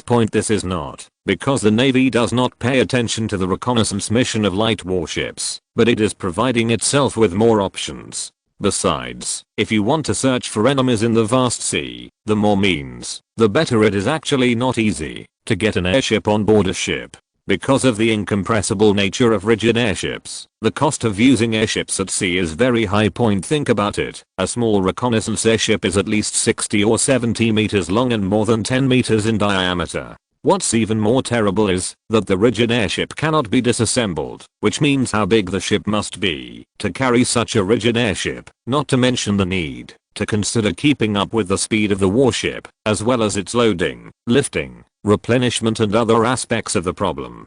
Calculated in this way, the cost of putting a rigid airship on board is too high, so high that no one can afford it, not even the United Kingdom and the United States, which are wealthy and willing to spend the money. Since the cost of putting a rigid airship on the ship is too high, what about using a shrinkable airship? Don't tell me. This idea is really promising. However, traditional soft airships do not meet the requirements of the Navy, too slow and easily disturbed by weather. At this time, someone proposed combining the characteristics of both rigid and soft airships, and proposed the idea of a semi-rigid airship. After hearing this idea, the Italian Navy was very supportive, and allocated a special sum of money for the development of the project. The current result is this strange looking airship in the sky. Now, the airship is undergoing intense testing to get approval from the Navy. For Professor Cockburn, the leader of the project, the pressure is not small at all. Record the wind value in the somewhat shaking airship cabin. Professor Cockburn kept giving orders. 12.3 meters per second, which is level 6 wind force. A tester observes the values of the measuring instrument and reports to it. Hearing the tester's report, Cockburn frowned in the shaking cabin. Because of the shaking frequency in the cabin, Cockburn quickly calculated that the airship under his feet was not suitable for flying at the wind level, and the situation was not optimistic. In fact, in his heart, Cockburn already had a rough understanding of the semi-rigid airship under his feet. After several previous tests, the test data was not as good as expected, which made him a little anxious. However, he kept these in his heart, and in front of others he was still the confident Professor Cockburn. We found a ship ahead. I don't know if it is our target. The lookout observed a ship appearing in the distance and immediately reported it. Let's go over and see if it's the target we are looking for. Under Cockburn's orders, the strange airship flew towards the discovered ship. The Maxwell transport ship is a flat-deck ship in the Italian Navy transport fleet, with a total length of 119 meters and a displacement of 7,000 tons. It usually transports supplies to various naval bases, but this time the transport ship took on a mission. Let it greet the landing of an airship on the sea. Where is the airship? On the transport ship. The crew watched the sky with wide eyes. However, apart from the blue sky, there were only white clouds, and there was no airship that needed to be waited for. Did the airship not find us? It's very possible. What are you two talking about?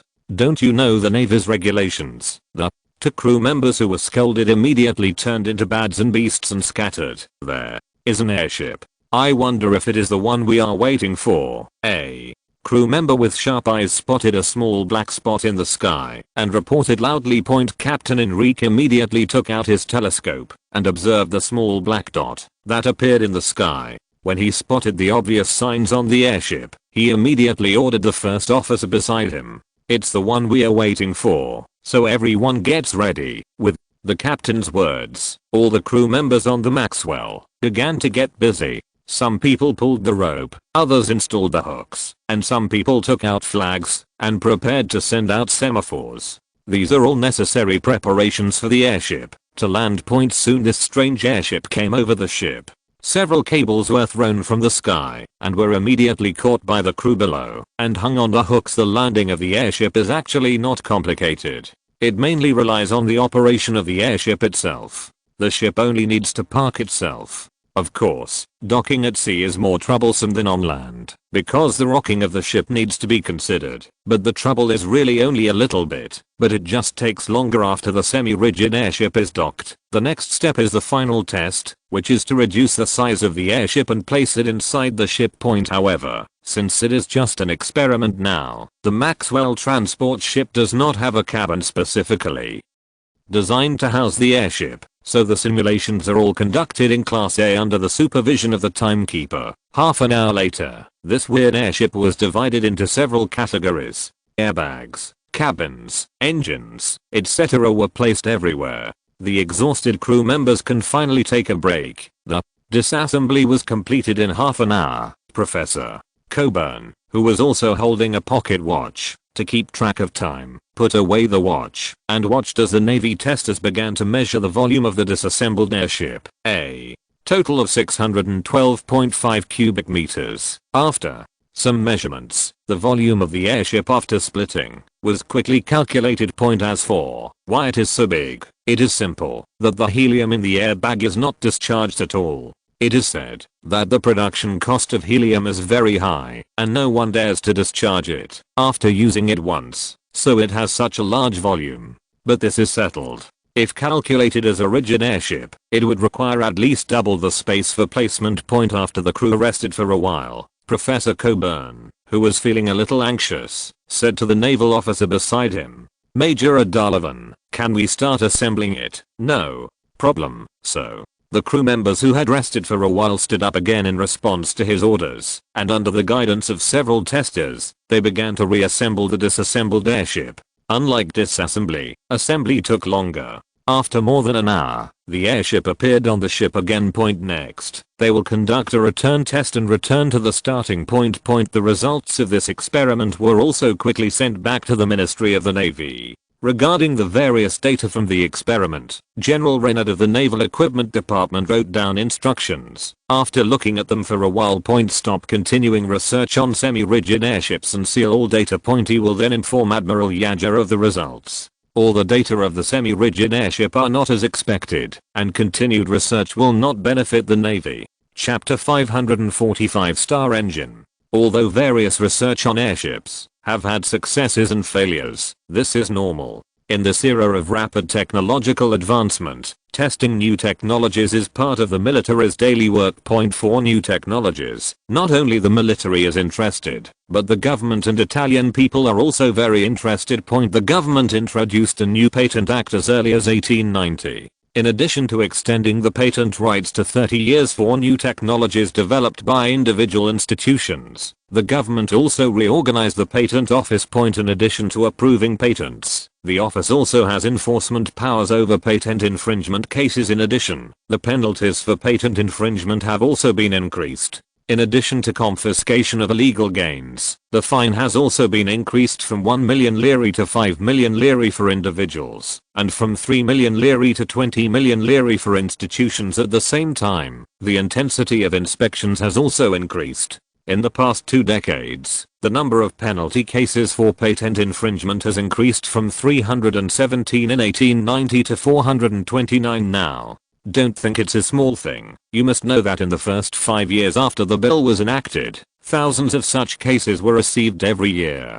Basically, domestic and foreign institutions and individuals initiate 3 or 4 patent prosecution cases every day. After nearly 2 decades of rectification, patent rights have been recognized by all sectors of society. Except for those who are eager to get rich overnight, everyone will think twice about infringing patents. Of course, the patent bill does not only have benefits but no harm. Many weak industrial links in Italy require the introduction of technology from abroad, and the costs required are not low. But in general, it is also a good thing for Italy that the government pays attention to the patent bill. Its style of conduct allows institutions and individuals to invest in the research and development of various technologies.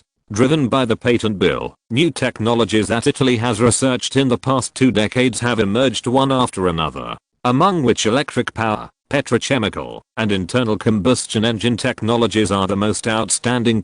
As for internal combustion engine technology, Milan Power Laboratory has introduced the most. Over the years, the Milan Power Laboratory has been a leader in internal combustion engine research in the world, and the new internal combustion engines it launches every year are trendsetters. At present, the Milan Power Laboratory has nearly 2,000 employees, including more than 20 well-known power scientists, more than 40 professors, and hundreds of doctors and masters. Its official employees are as low as bachelor's degree. Not only has the number of people increased, but the research on internal combustion engines has also been subdivided. Take gasoline engines as an example. Due to cooperation with Fiat and other automobile companies, the Power Laboratory is currently conducting research and development on several gasoline engines. Some require fuel efficiency, some require horsepower, and some require not only high horsepower, but also being difficult to produce. Faults, and gasoline engines with various requirements such as fuel economy and good horsepower. The research on these gasoline engines not only benefits automobile companies, but also further strengthens the Milan Power Laboratory. This is a win-win result, and it also allows the Milan laboratory to achieve a virtuous cycle and maintain the title of the world's most advanced power laboratory. This is still the result of the split of the Milan Power Laboratory. At present, the Milan Power experiment is basically focused on the research of gasoline engines, and research on other power aspects has been scattered. As for steam engines, the current research site has been transferred to Taranto, where it merged with the Naval Power Research Institute, and has become the largest and most advanced steam engine research institute in Italy. In its research institute, research work on various steam engines is carried out. Research on electric motors was transferred to Rome, which is also one of the world's leading electric power research institutes. The Marino Electric Power Research Institute has always been one of the world's centers for electric power application research. After being supplemented by Milan's personnel and data, it has become even more powerful in the research of electric motors. As for diesel engine research, the Naples Diesel Power Research Institute is currently an authority in the industry. Just recently, the Diesel Power Institute in Naples developed the world's first practical diesel locomotive. The locomotive is driven by a diesel engine, which is far superior to railway locomotives driven by steam engines in terms of efficiency and power. The Italian railway company is very interested in this internal combustion engine locomotive developed by the Naples Diesel Research Institute and plans to purchase a batch for transportation in Libya. Even if other power research institutes are developing well, Milan Power Laboratory is still the most well-known power research unit in Italy, because its research direction is currently the most adopted and known by people. In fact, many people don't know that in addition to its outstanding performance in automobile power, the Milan Power Laboratory is also outstanding in the research of another power, that is, the research of aircraft power. That's right, most of the power engines currently used by aviation enthusiasts in various countries come from Milan laboratories or are imitations of them. However, because aircraft engines are too niche, people who are not interested in flying hobby basically don't know how much the Milan laboratory has promoted aircraft flight. According to a famous pilot, what kind of aircraft engine is launched by the Milan laboratory determines the progress of aircraft development. Although this statement sounds a bit too absolute, judging from the fact that no one has ever stood up to refute it. This is actually the result in the aviation industry. Some people may ask, with so many power research institutes, why should the Milan laboratory decide the power level of the aircraft? This is a good question, because power research requires money. Aircraft flying, a game that seems to be well known, but is extremely niche, has very low engine demand. The global demand may be more than 100 units a year. With such a low demand, which research institute is willing to spend great efforts on research? Is it because it wants to do charity? The Milan laboratory has the support of major automobile companies, so it uses a small amount of funds to conduct research, with the intervention of someone, and the money is not much, basically about 2 million lire per year. Maggi is one of the few experts in the Milan laboratory, who specializes in aviation power. He launches an aerospace engine almost every year. The engines he developed are light in weight, and have good power. They are very popular among aviation enthusiasts, so they sell about a dozen units every year. Although this cannot make up for its expenditure on aerodynamic research, it can alleviate the pressure to some extent. It is already good for him to have his own research place in the power laboratory, and bring several assistants to study his favorite technology. But last year, Dr. McGee was absent, and he did not launch a new aero engine. So what is this doctor doing? Doctor, can we start an aid? Asked McGee for his opinion. McGee looked at the engine in front of him and hesitated. Have you done the pre-experiment examination? Doctor, we've done this 3 times. Check it again. I don't want to see this machine go out of business because of parts. Hearing the doctor's words, some assistants couldn't help rolling their eyes, but they had to do it, because McGee was the person in charge of their project. And the engine they are preparing to test looks very weird, not like the current mainstream aero engines at all. Most of the current mainstream aero engines adopt a structure similar to that of a car engine. In addition, the huge engine is filled with radiators, making the engine look very bulky. The developers of aero engines are mainly trying to find ways to reduce their weight as much as possible while retaining or even expanding power. McG did this before, and he was very knowledgeable about weight reduction, so he was able to launch an aerospace engine a year. But last year, McG suddenly became tired of this weight loss work. He decided that there was no point in continuing the research. He wanted to completely redesign an engine that was different from the current mainstream engines. Just go ahead and do it. After countless thoughts and tests, McG and his assistants developed this radial engine that is different from the current mainstream. Yes, this engine was named a radial engine by him. It is an internal combustion engine with cylinders arranged around a crankshaft for reciprocating motion. In the engine, McG connected the pistons to the crankshaft through a main connecting rod. The connecting rod connected to the top piston is the main connecting rod. The connecting rods of other pistons are called articulated connecting rods, and they are connected to the ring at the center of the main connecting rod through a tip hole. Each cylinder works in sequence to push the middle spindle to rotate rapidly. It sounds simple, but the hardships involved are incomprehensible to outsiders. There are hundreds of kilograms of failed design drawings alone, not to mention the processing and development of various parts. Now that it was finally time to produce results, it was normal for McG to be a little nervous. "Doctor, we have checked, and all parts are intact." After getting the assistant's reply, McG took a deep breath and spoke. "Test begins. Start the engine." Following his words, an assistant took out the starting linkage and started the manual start. You read that right. Currently all kinds of aero engines are hand cranked, let alone this kind of test model that has not yet been finalized. As the assistant turned faster and faster, the engine began to rumble, and a puff of exhaust gas emerged, indicating that the engine had started completely. At this time, everyone's eyes were fixed on the operation of the engine, fearing that there would be any abnormal noise. But fortunately, everything was so smooth. This surprised everyone present. This first experiment went so smoothly, which was a bit unaccustomed. "Why are you standing still? Let's check all the data immediately." As each piece of data came out, the expressions of those present could no longer stand firm. "Doctor, we succeeded. We succeeded." An assistant hugged McG's arms excitedly and shouted excitedly. And Maggie wasn't bad either. Tears of joy left on her flushed cheeks said it all. All the data are far better than expected, which fully proves that the 2 years of hard work are worth it, and a new structure aero engine was born. Subsequently, news that McG had developed a new engine spread in the Milan laboratory.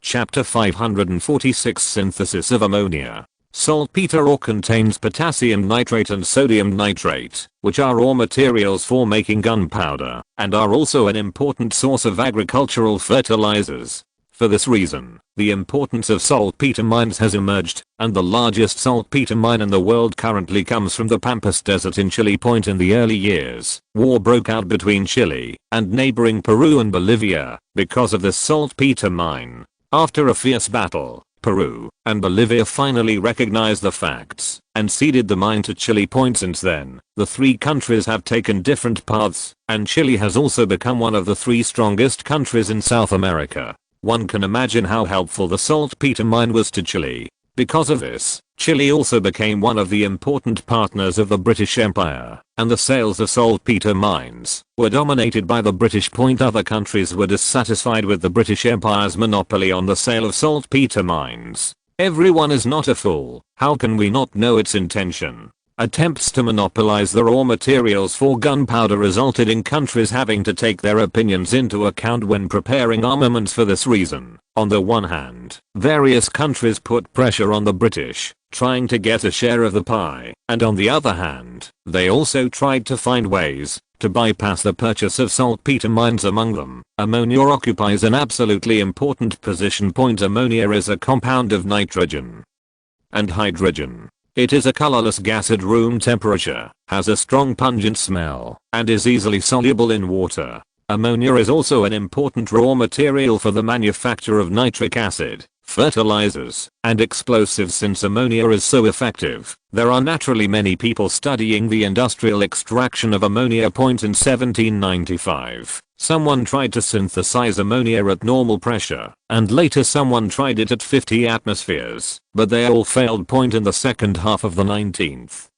century, great progress in physical chemistry made people realize that the reaction of synthesizing ammonia from nitrogen and hydrogen is reversible. Increasing pressure will push the reaction in the direction of producing ammonia. Increasing temperature will move the reaction in the opposite direction. However, if the temperature is too low, the reaction speed will be too small. The catalyst will have an important impact on the reaction point. This actually provides theoretical guidance for ammonia synthesis experiments. At that time, the authority of physical chemistry, Nernst of Germany, clearly pointed out that nitrogen and hydrogen can synthesize ammonia under high pressure conditions, and provided some experimental data. The French chemist Le Chatelier was the first to attempt a high pressure synthesis of ammonia, but he gave up the dangerous experiment because oxygen was mixed into the nitrogen-hydrogen mixture, causing an explosion.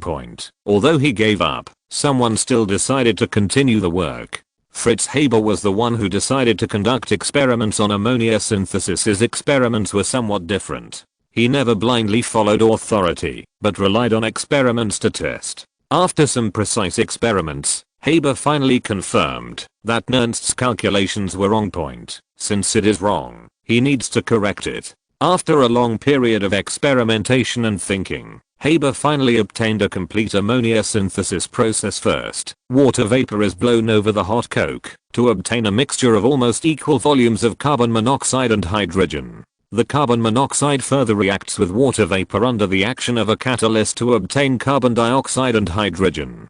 Then the mixed gas is dissolved in water under a certain pressure, and the carbon dioxide is absorbed, thus producing purer hydrogen. Similarly, water vapor is mixed with an appropriate amount of air, and passed through red-hot carbon. The oxygen and carbon in the air generate carbon monoxide and carbon dioxide, which are absorbed and removed, thereby obtaining the required nitrogen. The mixed gas of nitrogen and hydrogen synthesizes ammonia under the conditions of high temperature and high pressure, and under the action of catalyst.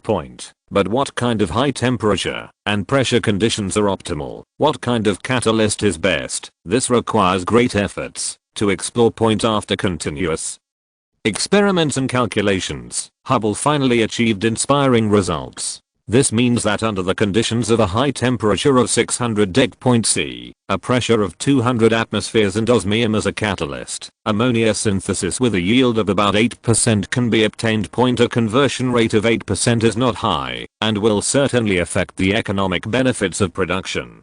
Hafen knew that the ammonia synthesis reaction could not achieve a conversion rate as high as that of sulfuric acid production. In sulfuric acid production, the conversion rate of sulfur dioxide oxidation reaction was almost close to 100%. What to do? Haber believes that this process is feasible if the reaction gas can be circulated under high pressure, and the ammonia generated by the reaction is continuously separated from this cycle. So he successfully designed a recycling process for all gas, which was the Haber process for ammonia synthesis. When Haber developed a complete industrial ammonia synthesis technology, Carlo received the news immediately. In fact, don't think about this kind of thing too complicated. Carlo only needs to remember the ammonia or the name of the person, and someone will help him find it. First, check the current people in Germany who are conducting ammonia synthesis research. Find familiar names or check what they are doing, and then let people find them and say that they want to fund them, and then wait for the results. Basically, no one will refuse his goodwill, because research requires a large amount of money, and few people have sufficient budgets. Anyone who can have a wealthy and powerful fire is willing to accept it. In addition, Harper himself also had a millionaire dream and wanted to make some money through inventions. Therefore, the friendship from Italy was accepted immediately. Therefore, after the industrialization research on synthetic ammonia was completed, Carlo was very reasonable to get the news as soon as possible. And Carlo, who got the news, of course knew its function. Let's put aside what benefits mankind. At present, the cost of synthesizing ammonia is not low. Even if you use it to make ammonia fertilizer, farmers cannot afford it. At present, the biggest role of synthetic ammonia is to replace the role of saltpeter in gunpowder. Now that research on the industrialization of synthetic ammonia has been completed, Italy certainly cannot lag behind. So Carlo called the captain of the guard, McClellan, let the Savoy Fund invest in the construction of an ammonia plant, as you command, your majesty. Of course, McClellan, as the captain of the bodyguard, would only obey the king's orders.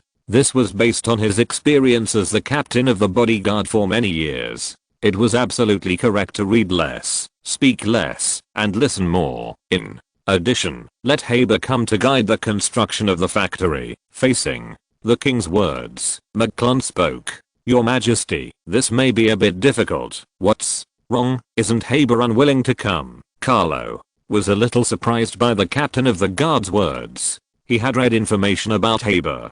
This great chemist was a bit greedy for money. He would pay a large sum of money for such a job as guiding the construction of a factory. Your Majesty, Mr. Haber is now focused on selling ammonia synthesis technology to the German government and may not be willing to leave to Italy for guidance. Although McClellan said it tactfully, Carlo understood immediately. Harper believes that the technology he is researching is very important and valuable, so he is not willing to have any surprises. Before maximizing the benefits, Carlo also understood the other party's thoughts very well, but he felt a little unhappy inside.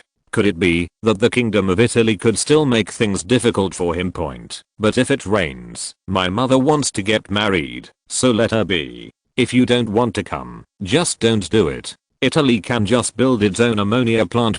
In fact, when Italy obtained the ammonia synthesis technology, Germany also learned about the success of Haber's research, and also learned that Italy had purchased the technology. At this time, the promotion of synthetic ammonia took a different path. At the request of the German government, BASF assisted Haber in the construction of the first synthetic ammonia plant. 3 years earlier than in history. It seems that Italy's attention has led Germany to follow suit. If you're listening to this novel on a channel other than Fanfic World, it means they downloaded and uploaded it without effort. We cordially invite you to visit our channel, Mundo Fanfic Novelos. There you'll find the original version of this story and you can explore many other novels of various genres. We're waiting for you to immerse yourself in a world of incredible novels. Chapter 547 Biochemical Research. Synthetic ammonia is a huge advance in the chemical industry, and its effects cannot be overstated. Of course, the chemical industry is both beneficial and harmful to human society, but the benefits outweigh the harm, so the Italian government also fully supports the chemical industry. The Italian government's support has two aspects. On the one hand, it has policies, including tax cuts and loan support. The corporate tax paid by other industries is 12%, so after the chemical industry pays 12 points, it can get 2 points back. In addition, on the bank side, companies of the same size can get loans of 10 million lire, while in the chemical industry, they can get loans of 12 million lire. Don't think it's too little. Many times if it's too much, many things will be different in 2 layers. In addition to assistance in policy loans, the government also provides more high-end scientific research talents at the education level. Among the 37 universities in Italy, 28 have established chemical engineering majors, providing thousands of chemical engineering professionals to the society every year. Among them, the most famous school for chemical engineering in Italy is the University of Brescia. Although this university is not outstanding, it is the most prestigious university in Italy in the field of chemical engineering. As long as you hold a diploma in chemical engineering from the University of Brescia, you will have the best passport for the Italian chemical industry. Every year, the university can train hundreds of chemical professionals for the chemical industry. In the Department of Chemical Engineering of the University of Brescia, there is a person known as the Devil Professor, that is Professor Rinaldo Lenis. The professor graduated from the chemistry department of Heisenberg University and was once retained by the university to teach at the school. But he returned to Italy without hesitation and became a professor in the Department of Chemical Engineering at the University of Brescia. After Professor Lenis became a professor of chemical engineering, he still did not give up his research in chemistry. However, his research was somewhat special, which was the study of harmful chemical gases. This is why he was called the Devil Professor. specializing in the study of harmful gases, which seems too weird to ordinary people. As for what other people think, Linus can only let it go. Because he believes that, although harmful gases look scary, they are not without their effects. For example, in terms of eliminating pests, they can completely benefit humans. So over the years, he has been tirelessly conducting research in this area. These years of research have made Professor Linus the master of harmful gases in Italy and famous around the world. On the one hand, few other chemists are willing to study harmful gases all the time, and on the other hand, their talents are very good. Although it is not the top one, it can still be considered as one of the batch below the top. Moreover, these years of research have allowed Professor Linus to develop a variety of highly toxic gases, several of which are valued by pesticide companies, and made into several pesticides to eliminate pests, and used to ensure agricultural production. Today, just as Professor Linus was finishing his teaching and preparing to return to his laboratory to conduct a new round of research, he was suddenly stopped. "Hello, Professor Linus, I'm Major Chiruayat from the army. I have something to ask you." As he spoke, Major Chiruayat also took out his military officer's ID card to prove his identity to him. Linus said politely to the officer who appeared in front of him, "I don't know what it is. If it's beyond my ability, I can only do nothing to help." It was clear that Professor Linus was cautious. Major Chiruayat couldn't hear the cautious attitude of the professor in front of him, but he ignored it and continued.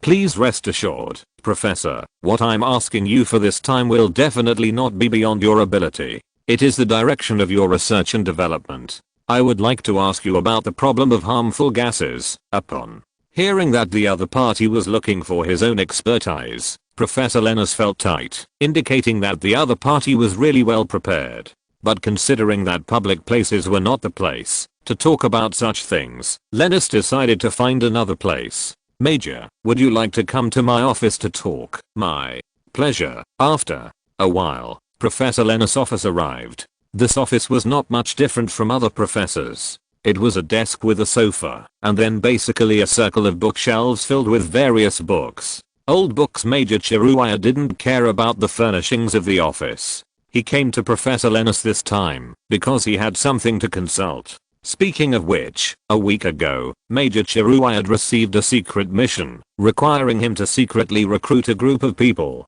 to conduct research on the military use of toxic gases. Major Chiruayat accepted the task immediately, but he had some trouble finding people. Because the requirement is for a secret operation, the army cannot use its own power, and everything needs to be operated by himself. After spending a lot of trouble, Professor Linus, who is currently relatively public, came into his sight. Since this is a master of toxic gas research, it is right to find him. So Major Chiruayat, who came with a purpose, spoke. "Professor Linus, I would like to ask about the relevant knowledge of harmful gases. Which harmful gases are easy to produce, easy to store, and easy to spread?" It may not be easy for other people to answer the many questions that Major Chiruayat raised right from the start, but for Professor Linus, these are all child's play. "Major, you have found the right person. There are many kinds of harmful gases, and it is not easy to choose what you need. Fortunately, you met me, then." Professor Linus introduced various poisonous gases to Major Chiruayat and explained their advantages and disadvantages. Although Professor Linus was frothing at the mouth, Major Chiruayat felt that something was wrong again, because the advantages and disadvantages of various harmful gases can be discussed later, and now is not the time to discuss this. "Professor, please wait a moment. I think I know enough about harmful gases. In fact, I came to see you this time with a mission, which is to invite you to join the military's research on toxic gases and provide support for Italy. The security of the kingdom is guaranteed. I know that you are an authority on toxic gases, so the army needs outstanding people like you to serve the kingdom even more." "What?" Major Chiruayat said after interrupting, made Professor Linus smile. He knew from the moment the major saw him that things would never be simple. After he rambled on for a while, he couldn't stand it anymore, and announced his intention. "I am honored to be chosen by the army, but I would like to ask, is the research you want me to do on lethal toxic gases, or use poisonous gas to kill enemy soldiers?" Facing Such a direct inquiry from Professor Lenus, Major Chiruayat felt a little uncomfortable. It couldn't be so direct, but considering the other party's reputation in this field, he replied, "I am really looking for you to develop a lethal poisonous gas. However, we are not guaranteed to use it. We will only use it for self-defense when we suffer a huge defeat. The main purpose of our army's development of it is to keep a trump card." After all, he didn't even believe what he said. "Okay, I agree to join." "What, Major?" Chiruayat was shocked by Professor Lenus's words. He didn't expect this person to be so simple and straightforward. He just wished he had mentioned it earlier. "But I have one request. That is, I must retain my status as a professor at the University of Brescia. Also, how much is the research funding for the project?" Chapter 548 The Difficulties of the Navy. 1910 was much better than 1909, at least for the Italian military. In the fiscal year 1910 to 1911, the Navy received 343 million lire in financial funding, which was 46 million lire higher than the 297 million lire in the previous year. Although this is a lot of money, it seems that several super dreadnoughts can be built in one go. But the money cannot be calculated like this. First of all, the Navy needs to pay salaries. Last year, the Navy spent 64 million lire just on salaries. Don't think it's expensive. You have to know that there are currently more than 80,000 people in the Navy, and the average annual salary per person is only more than 700 lire. Without relying on patriotic enthusiasm and nationalist education, any job they can find will start with at least 150 lire per month. After all, the Navy is a technical service, and naval officers and soldiers need to know more or less technical skills. Moreover, the salary of the Italian Navy is already very low among the major powers. After all, the Italian government's finances are not very wealthy, and if it wants to maintain the Navy's shipbuilding, it can only find ways to spend on other expenses. In fact, the major expenditure item in the Navy is the maintenance cost of warships. It includes battleship maintenance, training, military uniforms, food reserves, etc. The cost increases with the increase in the number of battleships. Taking the current Italian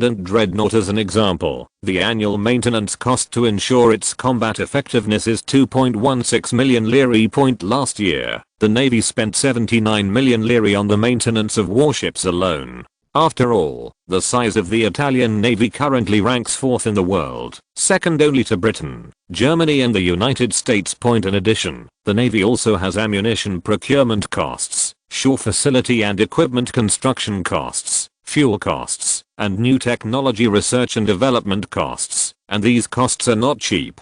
Taking ammunition as an example, the current price of a 305mm artillery shell reaches 45,000 lire. The price of these 1,000 main gun shells is almost as high as that of its warships. The price is so expensive because 90% of its quality is armor-piercing body made of high-performance alloy. The process of manufacturing a shell weighing hundreds of kilograms is extremely complicated. Therefore, in general gunnery training, the main guns of battleships should be fired as little as possible to save the cost of shells. This is why later generations of the Japanese Navy would tie a 150mm gun to the main gun of the Yamato to simulate main gun firing training. This was because the cost of firing the main gun once was too high.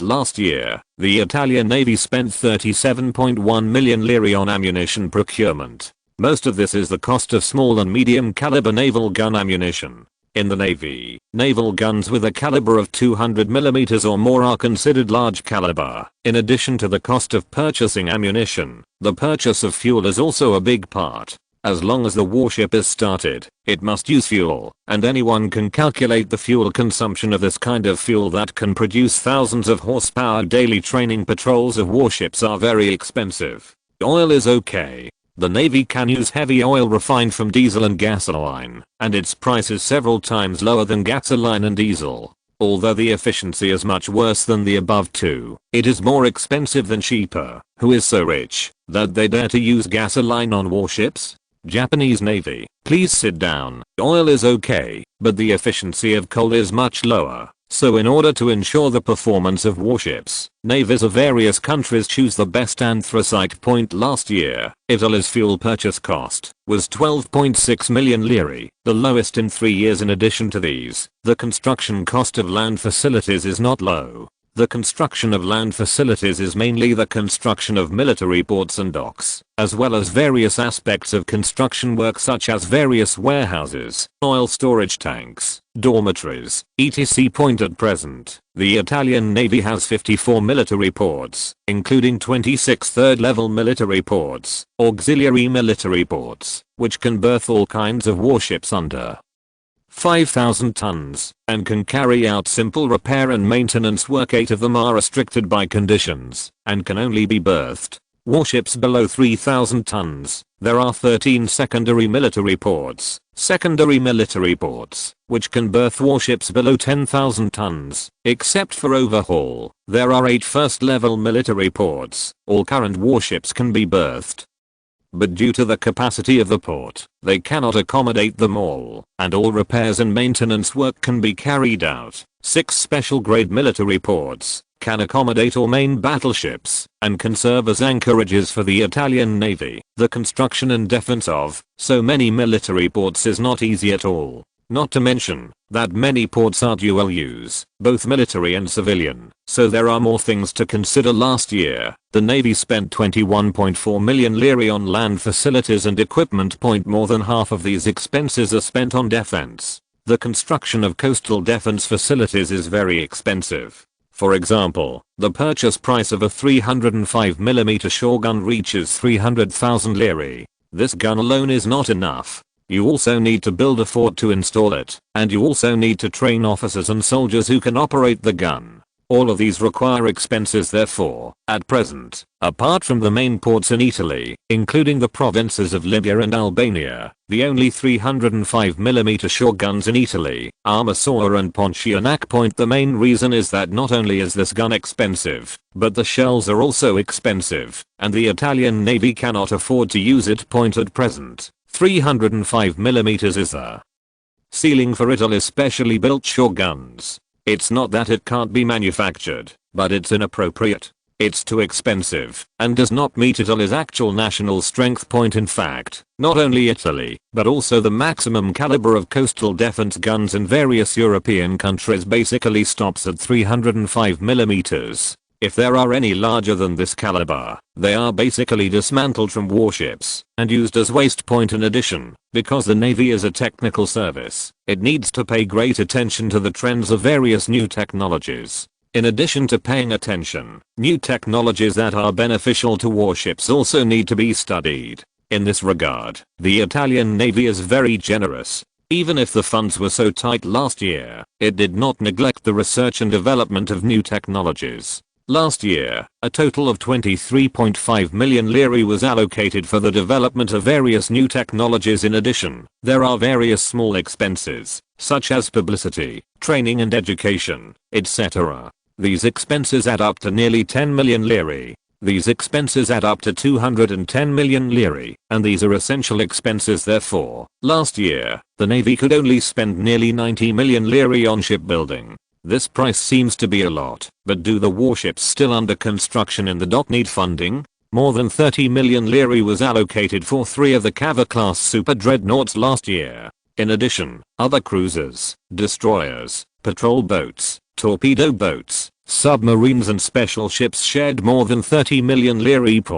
Although the remaining 20 million lire is enough to start the construction of a Milan-class battle cruiser, it is impossible for the Navy to build only one battle cruiser and not build other small and medium-sized battleships. In the end, the Navy gave up the construction work of the Milan class and used more than 20 million lire as a basis for 2 Verona class cruisers number 3 and number 4, as well as 6 destroyers, 16 patrol boats, torpedo boats and other ships.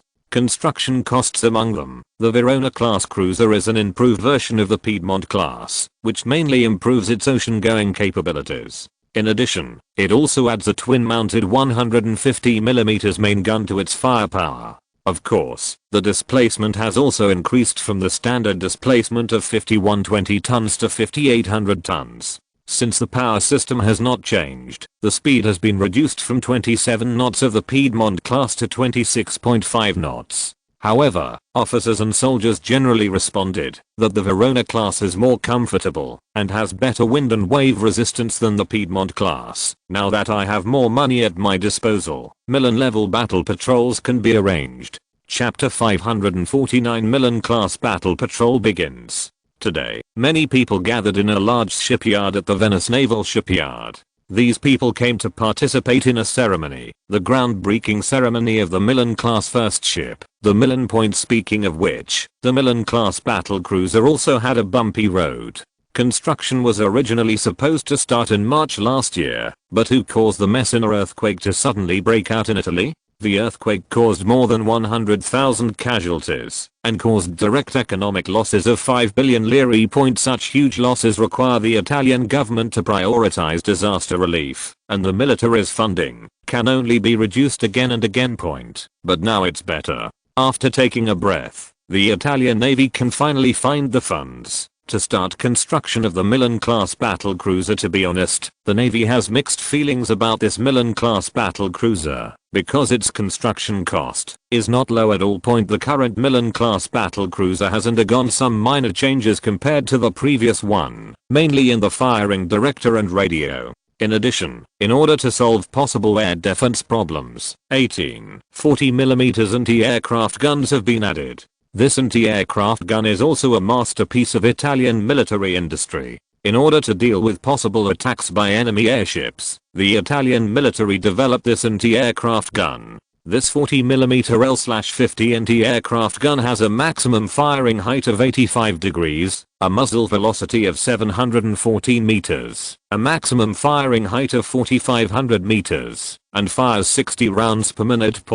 Although this data does not look good in this era, it is enough as an anti-aircraft weapon. After all, the fastest plane in the sky can only reach a speed of 200 km per hour, while the huge airship is even slower. However, no matter how it is modified, the first keel of the Milan will be laid here today, which represents the beginning of a new generation of battle cruisers. Of course, as the Navy's first major event in 1910, it was natural to hold a groundbreaking ceremony. Therefore, Admiral Iagia, the head of the Navy, visited the shipyard and personally laid the first keel of the Milan under the witness of everyone. When Admiral Iagia laid down the first keel, the audience burst into warm applause. The Navy is applauding the start of building large warships again, while the shipyards are applauding the new large order. Although their purposes are different, they are all applauding the Milan that is being built in front of them. Then the shipyard very thoughtfully brought champagne, and then the dock turned into a cocktail party. A group of middle and senior management of the shipyard and the Navy mingled with each other, promoting emotional exchanges with each other. This is normal for a shipyard. If it wants to get orders from the Navy, it must have a good relationship with it. Those who think that they only need to have excellent skills are gods who live in ivory towers and do not eat the fireworks of the world. In this kind of mingling occasion, there is also a focal point, and Admiral Iagia, Minister of the Navy, is this focal point. Your Excellency, Admiral, I heard that the Navy wants to resume the construction of the 4th Cava class ship. As the most well-informed person in the shipyard, General Manager Horn stood next to the Admiral and asked cautiously, why, your shipyard still wants to build the Andrea Doria. Although the Admiral did not say it explicitly, the implication of his words was that it was confirmed that the Cava 4th ship would be built. Of course, the Admiral's tone was not very good, and he was obviously expressing some dissatisfaction with testing himself. Horn, as the general manager of the shipyard, could not hear the dissatisfaction of the minister, but for the sake of the local interests of the shipyard, he had to go ahead. Yes, Your Excellency, our shipyard is currently the strongest in Italy, and we are very confident that we can successfully complete the construction of the 4th ship, the Andrea Doria. In response to General Manager Horn's assurance, Iagia did not answer, but raised his glass. The meaning is already very clear, and I don't want to talk about it now. Since the Lord of the Navy didn't need to talk, what could the others say? They could only raise their glasses and drink together. In fact, the Navy has not yet made up its mind about Cav's number 4 ship. It has been decided that it will be built, and there is quite an attitude of getting started as soon as possible, while the funds are sufficient. However, the Navy has not yet made up its mind on who to give the order to. Point being, undecided is simply a matter of differing opinions. Some people in the Navy Department believe that naval orders cannot be patronized by their own shipyard. Although the Venice Naval Shipyard is strong, it cannot rely on this shipyard to solve the Navy's orders. Since several strong shipyards are needed, the Navy cannot show favoritism in order allocation, which is not conducive to the Navy's shipbuilding plan. Another group of people objected. They believed that there was nothing wrong with naval orders giving priority to their own shipyards. Not to mention that the Navy's own shipyard is strong and can assist the Navy in completing its shipbuilding work. Of course, several other shipyards and naval orders can also be allocated, but they need to meet the premise of satisfying their own shipyards. The problem now is that the two groups have their own opinions, and no one is convinced by the other. It is difficult for him, the Minister of the Navy, to make a direct decision. That's why he pretended not to hear General Manager Horn's inquiry. Of course, others did not dare to mention the Admiral's pretense of silence and could only continue to socialize. In fact, the groundbreaking ceremony of the Milan was not long. It only took 1 hour to complete. However, the subsequent cocktail party took a long time and lasted until the evening. However, Admiral Yaji did not stay long. He stayed for a while and then left. He was also in a hurry to return to Rome to deal with many affairs of the Admiralty, so he could not stay away for long. Early the next morning, Admiral Yaja appeared in the Admiralty building in high spirits. "Hello, General. Hello, General. Hello, Minister." Amid warm greetings, Admiral Yaji came to his office. "What's your priority today?" As soon as he entered the office, he asked his secretary, "If you want to be the Secretary of the Lord of the Navy, you must meet a requirement. Before Admiral Yaja arrives every morning, the documents that need to be processed by him should be arranged in order of importance and urgency for his convenience. Your Excellency, the top document has priority." When I came to the desk, there was indeed a stack of coded documents on the table. Admiral Yaji sat on the chair and immediately reached out to pick up a document on the top. When he saw the title, he immediately knew why the secretary put it on the top. The title is very simple, discussing the tactical role of battle cruisers and their cooperation with the main fleet. Regarding this title, Admiral Yaja ignored it and looked at the author column, where the names of Leifer and Gomes were clearly written. Admiral Yaji read carefully what these two men had written. This document is not thick, about 8,000 words. If you read it quickly, it will be finished in a few minutes. But Admiral Yaja is different. He read it for a full hour and a half. After he finished reading, he raised the document in his hand, instructed the secretary, "Let them both come to me." Chapter 550. The role of battle patrol. The Italian Admiralty building is a central department of the Navy. Various orders of the Navy have always been issued from here, and Leifer and Gomes are of course very familiar with it. So, after receiving the summoning order from Admiral Yaji, the two rushed over from Taranto without stopping. "It's been a while since I've been to the Admiralty." After getting off the car, Major General Gomes looked at the majestic Navy building in front of him and sighed. "Don't be so sentimental. You've come to the Admiralty quite well." Leifer, who was wearing a lieutenant general's uniform, replied, "Look, it's different wearing a lieutenant general's uniform." Although he had seen it many times, Major General Gomes still looked at his friend's lieutenant general uniform with envy. Leifer was actually very aware of his friend's dynamics, but he was the first to be promoted to lieutenant general, which indeed had a considerable influence on his friends. To be honest, these 2 years have been smooth sailing for the two of them. They successfully passed the school level and became generals, and entered the middle and senior ranks of the Navy. However, in the promotions over the years, Leifer often had to take the lead. Basically, he was promoted, and then it was his friend's turn. It is simply unbelievable to say that Gomes has no thoughts in his heart. It is normal for a soldier to be competitive. Leifer actually knew something about his friend's mentality. In terms of talent, the two of them were actually about the same, but who let his friend's talent show up in cruiser command? There is nothing wrong with cruisers, but in people's habitual thinking, commanding battleships is always more important, so generally promotions will be given to more important people first. Point. In order to reverse this image, Gomes had been transferred to command other warships before. However, in the exercise, compared with a cruiser where he commanded the stunning and unconstrained style, he was obviously much inferior. In the end, Gomes accepted his fate and commanded the cruiser well. That's it. As long as you impress the general during this interview, you will definitely get one more star on your shoulder patch. In response to his friend's words, Gomes smiled and said nothing more. Then the two of them entered the building in a familiar manner and waited in front of Admiral Yaj's office. That's right. Just waiting. There are not too many people who want to see the Navy leader every day, and he needs to deal with the work at hand, so there is less time to spare. But despite this, the benches outside the office were still full of people waiting. Thinking about it, a group of soldiers wearing general uniforms sitting upright, waiting quietly, is simply lifeless. But despite this, the two of them did not dare to stab each other. They still sat here like others and waited for the admiral's summons.